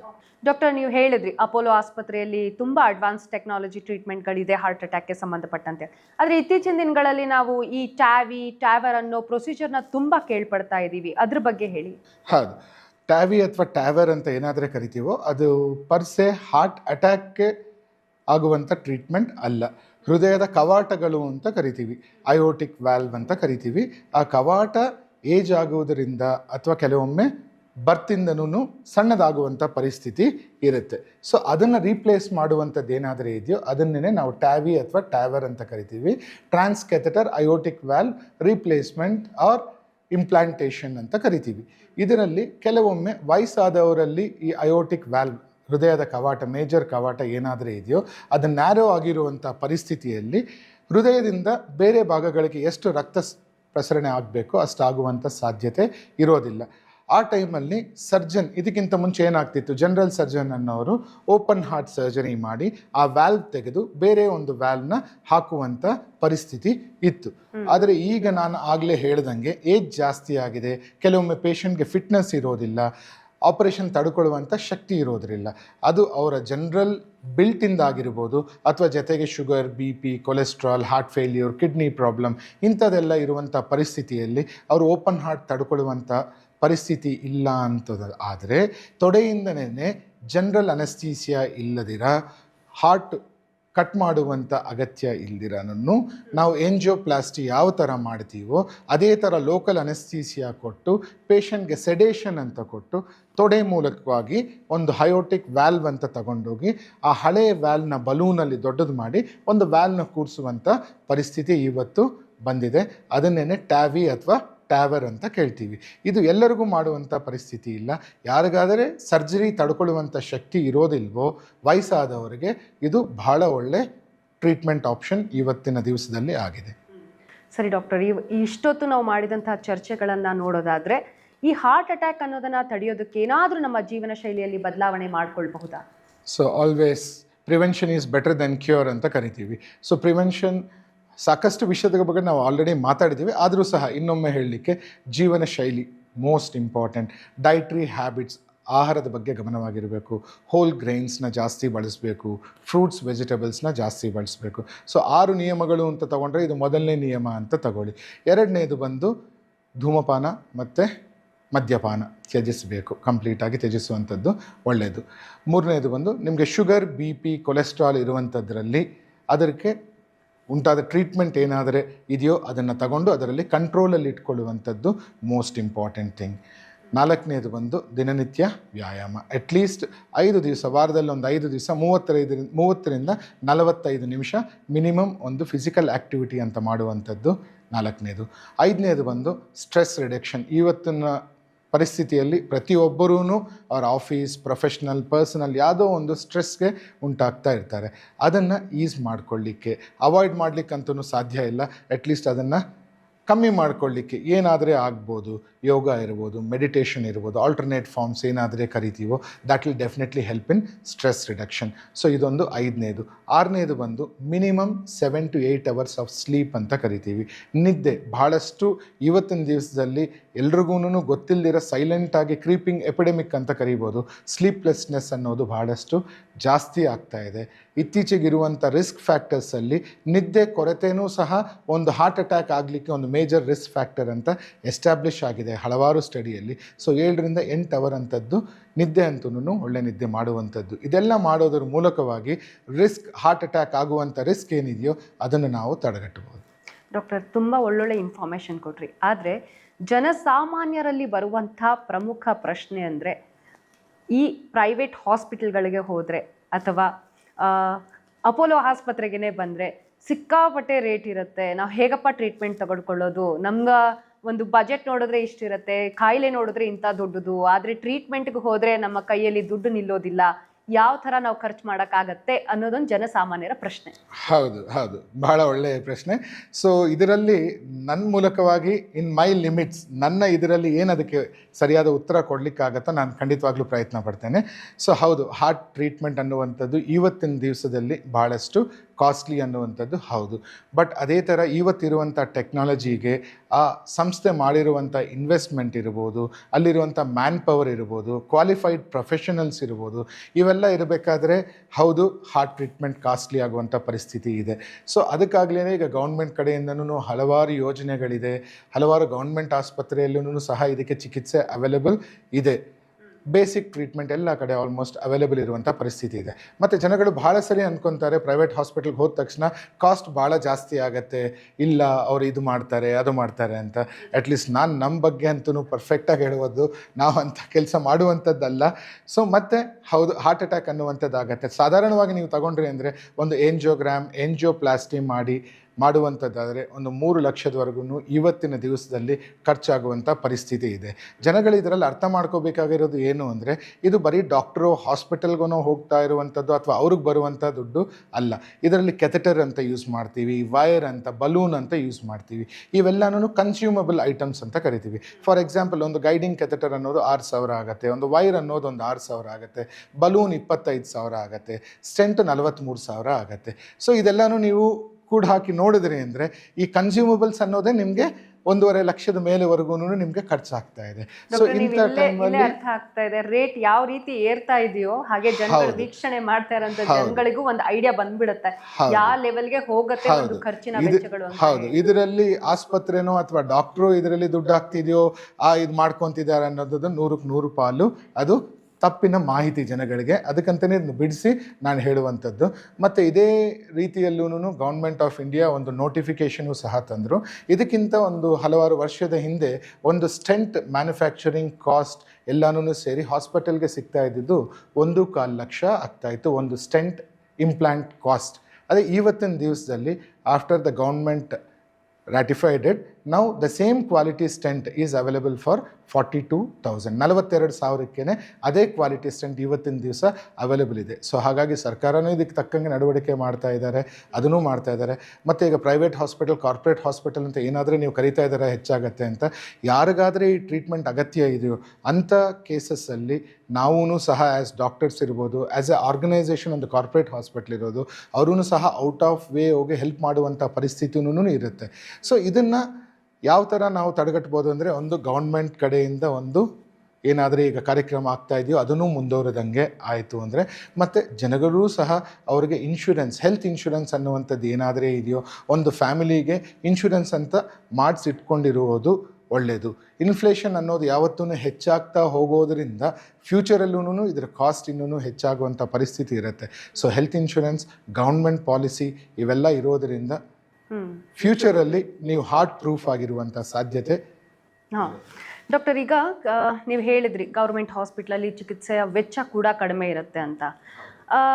ಸಮಾಜದ ಒಂದು ಜವಾಬ್ದಾರಿಯನ್ನು ಹೊತ್ತಂತಹ ಅಪೋಲೋ ಆಸ್ಪತ್ರೆಯ ಜವಾಬ್ದಾರಿ ಕೂಡ ಆಗತ್ತೆ ಜನಗಳಿಗೆ ಒಂದು ಮಟ್ಟದಲ್ಲಿ ಹೆಲ್ಪ್ ಆಗಬೇಕು ಅನ್ನೋದು. ಈಗ ಕೆಲವೊಂದು ಆಸ್ಪತ್ರೆಗಳಲ್ಲಿ ಉಚಿತ ಆರೋಗ್ಯ ತಪಾಸಣೆ ಆಗಿರಬಹುದು, ಉಚಿತವಾಗಿ ಹಾರ್ಟ್ ಚೆಕಪ್ ಆಗಿರಬಹುದು, ಹಾರ್ಟ್ ರಿಲೇಟೆಡ್ಗೆ ಸಂಬಂಧಪಟ್ಟಂಥ ಕೆಲವೊಂದು ಟ್ರೀಟ್ಮೆಂಟ್ಗಳ ಲಭ್ಯ ಇದೆ, ಅದು ಫ್ರೀನಲ್ಲಾಗುತ್ತೆ. ಅಪೋಲೋ ಆಸ್ಪತ್ರೆ ಮುಂದಿನ ದಿನಗಳಲ್ಲಿ ಈ ಥರದ ಏನಾದರೂ ಒಂದು ಹೊಸ ಯೋಜನೆಗಳನ್ನು ತರುವಂಥ ಸಾಧ್ಯತೆಗಳು ಇದೆಯಾ ಅಂತ? ಹೌದು, ಸೊ ಇದು ಆ್ಯಕ್ಚುಲಿ ನಡೀತಾ ಇರುವಂಥದ್ದೇ. ಇನ್ಫ್ಯಾಕ್ಟ್ ವರ್ಲ್ಡ್ ಹಾರ್ಟ್ ಡೇ ಅಂತ ಏನಾದರೂ ಇತ್ತೀಚೆಗೆ ಮುಗೀತೋ ಆ ಟೈಮಲ್ಲೂ ಸಹ ಅಪೋಲೋ ಆಸ್ಪತ್ರೆ ಕಡೆಯಿಂದನೇ, ಮ್ಯಾನೇಜ್ಮೆಂಟ್ ಕಡೆಯಿಂದನೇ ಹಾರ್ಟ್ ಕ್ಯಾಂಪ್ ಇರ್ಬೋದು, ಭಾಳಷ್ಟು ಕಡೆ ಈಗಲೂ ನಾನು ಆ್ಯಕ್ಟಿವ್ ಆಗಿ ಪಾರ್ಟಿಸಿಪೇಟ್ ಮಾಡ್ತೀನಿ. ಹಲವಾರು ನಮ್ಮ ಅಪೋಲೋಲಿ ಇರುವಂಥ ಡಾಕ್ಟರ್ಸನ್ನು ಪಾರ್ಟಿಸಿಪೇಟ್ ಮಾಡ್ತೀವಿ. ಪೆರಿಫೆರಲ್ ರೂರಲ್ ರೀಚ್ ಇಲ್ದಿರುವಂಥ ಕಡೆ ಹೋಗಿ ಒಂದು ಫ್ರೀ ECG, ಒಂದು cardiology consultation, sugar cholesterol reports ಅಂತ ಮಾಡ್ತೀವಿ. ಮತ್ತು ಅಪೋಲೋ ಆಸ್ಪತ್ರೆಯಲ್ಲೇ ಇಂಥ ಹಾರ್ಟ್ ವೀಕ್ ಅಂತ ಮಾಡೋದಾಗಲಿ ಅಥವಾ ಹಾರ್ಟ್ ಪ್ಯಾಕೇಜಸ್ ಮೇಲೆ 50% ಡಿಸ್ಕೌಂಟ್ ಕೊಡೋದಂತಾಗಲಿ, ಇವೆಲ್ಲ ಪ್ರೋಗ್ರಾಮ್ಸ್ ನಡೀತಾನೆ ಇದೆ. ಇದು ಇಲ್ದಿರ as a public outreach programme, educational initiatives ಅಂತ ಕರಿತೀವಿ. ಜನಸಾಮಾನ್ಯರಿಗೆ ಹಾರ್ಟ್ ಹೆಲ್ತ್ ಬಗ್ಗೆ ಒಂದು ಅವಗಾಹನೆ ಉಂಟು ಮಾಡೋದಕ್ಕೆ ಇದು ನಿರಂತರವಾಗಲೂ ಅಪೋಲೋಲ್ಲಿ ಇದು ನಡೆಯುತ್ತಾ ಇರುವಂಥ ಕಾರ್ಯಕ್ರಮನೇ. ಇನ್ನು ಮುಂದೆಗೂ ಇದು ಹೆಚ್ಚಾಗೇನೆ ನಡೆಯುತ್ತೆ ಅಂತ ಖಂಡಿತವಾಗ್ಲೂ ನಾ ಹೇಳಬಲ್ಲೆ. ಓಕೆ ಡಾಕ್ಟರ್, ಈ ಹಾರ್ಟ್ಗೆ ಸಂಬಂಧಪಟ್ಟಂತೆ ಅದರ ಆರೋಗ್ಯ ಯಾವ ರೀತಿ ಇರಬೇಕು, ಹಾಗೆ ಅಕಸ್ಮಾತ್ ಏನೇ ಒಂದು ಕಾಯಿಲೆಗಳು ಅದಕ್ಕೆ ಸಂಬಂಧಪಟ್ಟಂತೆ ಬಂದರೆ ಯಾವ ರೀತಿ ಟ್ರೀಟ್ಮೆಂಟನ್ನು ತೆಗೆದುಕೊಳ್ಬೇಕು, ಹಾರ್ಟ್ ಅಟ್ಯಾಕ್ಗೆ ಯಾವ ರೀತಿಯಾದ ಟ್ರೀಟ್ಮೆಂಟ್ಗಳು ಆಸ್ಪತ್ರೆಯಲ್ಲಿ ಲಭ್ಯ ಇದೆ ಅನ್ನೋದ್ರ ಬಗ್ಗೆ ಸಾಕಷ್ಟು ಮಾಹಿತಿಯನ್ನು ತಿಳಿಸ್ಕೊಟ್ಟಿದ್ದೀರಾ. ಧನ್ಯವಾದ. Thank you. ನಮಸ್ಕಾರ. ಸೊ ಡಾಕ್ಟರ್, ನಾವು ಇತ್ತೀಚಿನ ದಿನಗಳಲ್ಲಿ ನೋಡ್ತಾ ಇರುವಂತಹ ಸಿನಾರಿಯೋ ಏನಂದರೆ, ಈ ಕಾರ್ಡಿಯಾಕ್ ಅರೆಸ್ಟಿಂದ ಹಲವಾರು ಸೆಲೆಬ್ರಿಟಿಗಳು ಸಾವನ್ನಪ್ತಾ ಇರುವಂಥದ್ದು. ನಮ್ಮ ಕನ್ನಡಕ್ಕೆ ಬಂದರೆ ಪುನೀತ್ ರಾಜ್ಕುಮಾರ್ ಅವರು ಕೂಡ ಈ ಹಾರ್ಟ್ ರಿಲೇಟೆಡ್ಗೆ ಸಂಬಂಧಪಟ್ಟಂತೆ ಕೂಡ ಅವರು ಸಾವನ್ನಪ್ಪಿರುವಂಥದ್ದು. ಸೊ ಅದಕ್ಕೂ ಕಾರ್ಡಿಯಾಕ್ ಅರೆಸ್ಟ್ ಆಗಿರುವಂಥ ಸಾಧ್ಯತೆಗಳಿದೆ ಅನ್ನೋ ಸಾಕಷ್ಟು ಮಾಹಿತಿ ಸುಳಿದಾಡ್ತಾ ಇತ್ತು. ಅದ್ರ ಬಗ್ಗೆ ನೀವು ಗಮನ ಹರಿಸೋದಾದರೆ, ನಿಮ್ಮ ಮಾತಲ್ಲಿ ಕೇಳೋದಾದರೆ ನಾವು ಹೌದು, ನನಗಿರುವಂಥ ಮಾಹಿತಿ ಪ್ರಕಾರನೂ ಇರ್ಬೋದು ಅಥವಾ ನಾವೇನಾದರೆ ಮೀಡಿಯಾ ಮೂಲಕವಾಗಿ ಮಾಧ್ಯಮದ ಮೂಲಕವಾಗಿ ತಿಳ್ಕೊಂಡಿದ್ದೀವೋ, ಕಾರ್ಡಿಯಾಕ್ ಅರೆಸ್ಟ್ ಅನ್ನುವಂಥದ್ದು ಪುನೀತ್ ರಾಜ್ಕುಮಾರ್ ಅವರ ಸಾವಿಗೆ ಕಾರಣ ಅಂತ. ಹೌದು, ಕಾರ್ಡಿಯಾಕ್ ಅರೆಸ್ಟ್ ಅನ್ನೋದಂಥದ್ದು ಏನು? ಸೊ ಹಾರ್ಟ್ ಕಂಪ್ಲೀಟಾಗಿ ಸ್ಟಾಪ್ ಆಗುವಂಥದ್ದು ಕಾರ್ಡಿಯಾಕ್ ಅರೆಸ್ಟ್. ಅದು ಆಗಲಿಕ್ಕೆ ಹಲವಾರು ಕಾರಣಗಳಿರುತ್ತೆ. ಒನ್ ಆಫ್ ದ ರೀಸನ್ಸ್ ಅಥವಾ ಒಂದು ಕಾರಣ ಬಂದು ಹಾರ್ಟ್ ಅಟ್ಯಾಕ್, ರಕ್ತನಾಳದಲ್ಲಿ ಬ್ಲಾಕೇಜ್ ಆಗಿ ಮೇಜರ್ ಹಾರ್ಟ್ ಅಟ್ಯಾಕ್ ಆಗುವಂಥದ್ದು ಒಂದು ಕಾರಣ. ಸೊ ಇದರಲ್ಲಿ ಅನ್ವಿಟ್ನೆಸ್ಡ್ ಅನ್ನೋದರಿಂದ ಹೇಳಲಿಕ್ಕೆ ಸಾಧ್ಯ ಇಲ್ಲ. ಕಾರ್ಡಿಯಾಕ್ ಅರೆಸ್ಟ್ ಹೌದು ಆಗಿತ್ತು, ಅದು ಎಂತರಿಂದ ಆಗಿತ್ತು? ಹಾರ್ಟ್ ಅಟ್ಯಾಕಿಂದ ಆಗಿತ್ತಾ ಅಥವಾ ಹೃದಯ ಬಡಿತ ಹೆಚ್ಚಾಗಿ ಅಥವಾ ಕಮ್ಮಿಯಾಗಿ ಆಗಿತ್ತಾ ಅನ್ನೋದು ನಮಗೆ ಗೊತ್ತಿಲ್ಲ. ಮತ್ತು ಸೆಲೆಬ್ರಿಟಿ ಡೆತ್ಸ್ ಅಂತ ತಾವೇನು ಕೇಳಿದ್ರು, that is a valid point. Gym related deaths ಅಥವಾ ಏನಾದರೆ ಈಗ ನಾವು ಪೇಪರಲ್ಲಿ ಓದಿರೋವಂಥದ್ದು while gymming or doing vigorous workout ಮಾಡಬೇಕಾದ್ರೆ ಸಾವನ್ನಪ್ಪುವಂಥದ್ದು ಏನಾದರೆ ಆಗಿದೆಯೋ, ಅವೆಲ್ಲನೂ ಹಾರ್ಟ್ ಅಟ್ಯಾಕ್ ಅಥವಾ ಹಾರ್ಟ್ ರಿಲೇಟೆಡ್ ಡೆತ್ಸ್ ಆಗೇನೇ ಖಂಡಿತವಾಗ್ಲೂ ಇರುವಂಥ ಸಾಧ್ಯತೆ ಇದೆ. ಸೊ ಅದು ಹಾರ್ಟ್ ಅಟ್ಯಾಕ್, ರಕ್ತನಾಳದಲ್ಲಿ ಬ್ಲಾಕೇಜ್ ಆಗಿ ಹಾರ್ಟ್ ಅಟ್ಯಾಕಿಂದ ಆಯಿತಾ ಅಥವಾ ಎದೆ ಬಡಿತ ಹೆಚ್ಚು ಆಗಿ VTVF ಅಂತ ಕರಿತೀವಿ, ವೆಂಟ್ರಿಕ್ಯುಲರ್ ಟೆಕಿಕಾರ್ಡಿಯಾ ವೆಂಟ್ರಿಕ್ಯುಲರ್ ಫಿಬ್ರಿಲೇಷನ್ ಅಂತ ಕರಿತೀವಿ. ಯಾವ ಕಾರಣದಿಂದ ಆಗಿದೆ ಅಂತ ನಾವು ಹೇಳಲಿಕ್ಕೆ ಕಷ್ಟ ಆಗತ್ತೆ. ಸೊ ಹಾಗಾಗಿ ಯಾರಾದರೆ ವ್ಯಾಯಾಮ ಅಗ್ರೆಸಿವ್ ಆಗಿ ಮಾಡಲಿಕ್ಕೆ ಹೊರಟಿದ್ದಾರೋ ಅವರೂ ಸಹ ಅಂಥ ಪ್ರೋಗ್ರಾಮ್ ಸ್ಟಾರ್ಟ್ ಮಾಡೋದಕ್ಕಿಂತ ಮುಂಚೆ ಒಂದು ಕಾರ್ಡಿಯಾಲಜಿಸ್ಟ್ ಹತ್ರ ತಪಾಸಣೆ ಮಾಡಿಕೊಂಡು ಅವರ ಫಿಟ್ನೆಸ್ನ ಅವರು ತಾವು ಅರಿತು ಅದಕ್ಕೆ ಮೇಲೆ ಅವರು ಇದನ್ನು ಮಾಡುವಂಥದ್ದು ಒಳ್ಳೆಯದು. ಸೊ ಇದನ್ನು ಮಾಡೋದರಿಂದ ನೀವು ಸಡನ್ ಕಾರ್ಡಿಯಾಕ್ ಡೆತ್ಗೆ ಉಂಟಾಗುವಂಥ ರಿಸ್ಕ್ ಏನಾದರೂ ಇದೆಯಾ ಇಲ್ವಾ ಅಂತ ಪತ್ತೆ ಹಚ್ಚಿ ಅದಕ್ಕೂ ತಕ್ಕಂಗೆ ನಿಮ್ಮ ಟ್ರೈನರ್ ಹತ್ರ ಒಂದು ನೀವು ನಿಮಗೆ ಕಸ್ಟಮೈಸ್ ಪ್ಲ್ಯಾನ್ ಮಾಡಿಸ್ಕೊಂಡು ಅದಕ್ಕೆ ತಕ್ಕಂತೆ ವ್ಯಾಯಾಮ ಮಾಡುವಂಥದ್ದು ಉತ್ತಮ. ಡಾಕ್ಟರ್, ಇತ್ತೀಚೆಗೆ ಬಂದಂತಹ ವರದಿಗಳ ಪ್ರಕಾರ ಹಾಗೆ ನಡೀತಾ ಇರುವಂತಹ ಸಿನಾರಿಯೋ ಪ್ರಕಾರ ಏನಂದರೆ, ಈ ಕೋವಿಡ್ ವ್ಯಾಕ್ಸಿನ್ನಿಂದಾಗಿ ಹಾರ್ಟ್ ಅಟ್ಯಾಕ್ನ ಸಂಖ್ಯೆ ಜಾಸ್ತಿ ಆಗ್ತಾ ಇದೆ ಅಂತ ಹೇಳಲಾಗ್ತಾ ಇದೆ. ಇದನ್ನ ಮಿತ್ ಅಂತಲೇ ಹೇಳ್ಬೋದು. ಕೋವಿಡ್ ವ್ಯಾಕ್ಸಿನ್ ಪರ್ಸೆಯಿಂದ ಹೃದಯಾಪಘಾತ ಆಗ್ತಾ ಇದೆ ಅನ್ನುವಂಥದ್ದು ಸುಳ್ಳು ಅಂತಲೇ ಹೇಳ್ಬೋದು. ಇದಕ್ಕೆ ಸಂಬಂಧಪಟ್ಟಂತೆ ರೀಸೆಂಟಾಗಿ ಜಯದೇವ ಆಸ್ಪತ್ರೆ, ಹೃದ್ರೋಗ ಆಸ್ಪತ್ರೆಯಿಂದ ಒಂದು ಸ್ಟಡಿನೂ ಸಹ ಮಾಡಿದರು. ಅದರ ರಿಸಲ್ಟ್ಸು ಸಹ ಬಂದಿದೆ. ಅದರ ರಿಸಲ್ಟ್ಸ್ ಪ್ರಕಾರವೂ ಏನಾಗುತ್ತೆ ಅಂದರೆ, ಅದು ಕೋವಿಶೀಲ್ಡ್ ಇರ್ಬೋದು, ಕೋವ್ಯಾಕ್ಸಿನ್ ಇರ್ಬೋದು, ಯಾವ ವ್ಯಾಕ್ಸಿನ್ ತಗೊಂಡಿರುವಂಥ ಪೇಷಂಟ್ಸಲ್ಲೂ ಸಹ ಹಾರ್ಟ್ ಅಟ್ಯಾಕ್ ರಿಸ್ಕ್ ಪರ್ಸೆ ಜಾಸ್ತಿ ಆಗಿದೆ ಅನ್ನುವಂಥದ್ದು ಮಾಹಿತಿ ಇಲ್ಲ. ಇವತ್ತಿನ ಅವೈಲಬಲ್ ಇರುವಂಥ ಸೈಂಟಿಫಿಕ್ ಡಾಟಾ ಪ್ರಕಾರ ಇಲ್ಲ. ಕೋವಿಡಿಂದನೇ ಹಾರ್ಟ್ ಅಟ್ಯಾಕ್ ಆಗಿರುವಂಥದ್ದು ಅಂತ ಕೇಳೋದಂತಾದರೆ ಹೌದು, ಸಾಧ್ಯ ಇದೆ. ಕೋವಿಡ್ ಅನ್ನೋ ಒಂದು ವೈರಲ್ ಇನ್ಫೆಕ್ಷನ್, ಅದರಲ್ಲಿ ಬಾಡಿಲಿ ಇನ್ಫ್ಲಮೇಷನ್ ಅಂತುವತ್ತು ಹೆಚ್ಚಾಗಿ ಅದರಿಂದ ಹಾರ್ಟ್ ಅಟ್ಯಾಕ್ ಆಗಿರುವಂಥ ಸಾಧ್ಯತೆ ಇದೆ. ಬರೀ ವ್ಯಾಕ್ಸಿನ್ ಒಂದರಿಂದನೇ ಹಾರ್ಟ್ ಅಟ್ಯಾಕ್ ಜಾಸ್ತಿ ಆಗಿದೆ ಅನ್ನುವಂಥದ್ದು ಖಂಡಿತವಾಗ್ಲೂ ಇವತ್ತಿನ ಪ್ರಸ್ತುತ ದಿನ ಇರುವಂಥ ಮಾಹಿತಿಗೆ ಸುಳ್ಳಂತನೇ ಧೈರ್ಯವಾಗಿ ಹೇಳಬಹುದು. ಸರಿ ಡಾಕ್ಟರ್, ಹೃದಯಕ್ಕೆ ಸಂಬಂಧಪಟ್ಟಂತೆ ಸಾಕಷ್ಟು ಮಾಹಿತಿ ತಿಳಿಸ್ಕೊಟ್ಟಿದ್ದೀರಾ.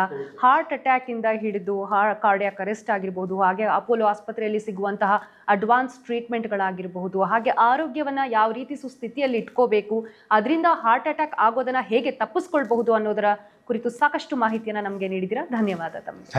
Thank you. ದೇಹದ ಆರೋಗ್ಯವನ್ನು ಸುಸ್ಥಿತಿಯಲ್ಲಿ ಇಡಬೇಕಾದಂಥ ಹೃದಯದ ಆರೋಗ್ಯವು ತುಂಬ ಪ್ರಮುಖವಾದದ್ದು. ಆರೋಗ್ಯಕರ ಜೀವನವನ್ನು ಅಳವಡಿಸ್ಕೊಳ್ಬೇಕು. ಉತ್ತಮ ವ್ಯಾಯಾಮ, ಆಹಾರ ಹಾಗೆ ನಿದ್ರೆ ಇದು ಪ್ರಮುಖವಾಗಿ ಜೀವನ ಶೈಲಿಯಲ್ಲಿ ಅಳವಡಿಸಿಕೊಳ್ಳಬೇಕಾಗಿರುವಂತಹ ಪ್ರಮುಖ ಸೂತ್ರಗಳು ಅನ್ನೋದನ್ನು ನಾವು ಡಾಕ್ಟರ್ ಮುಖಾಂತರ ಈ ಕಾರ್ಯಕ್ರಮದಲ್ಲಿ ನಿಮಗೆ ತಿಳಿಸ್ಕೊಟ್ಟಿದ್ದೀವಿ ಅಂತ ಹೇಳ್ತಾ ಕಾರ್ಯಕ್ರಮ ಮುಗಿಸ್ತಾ ಇದ್ದೀನಿ. ನಮಸ್ಕಾರ.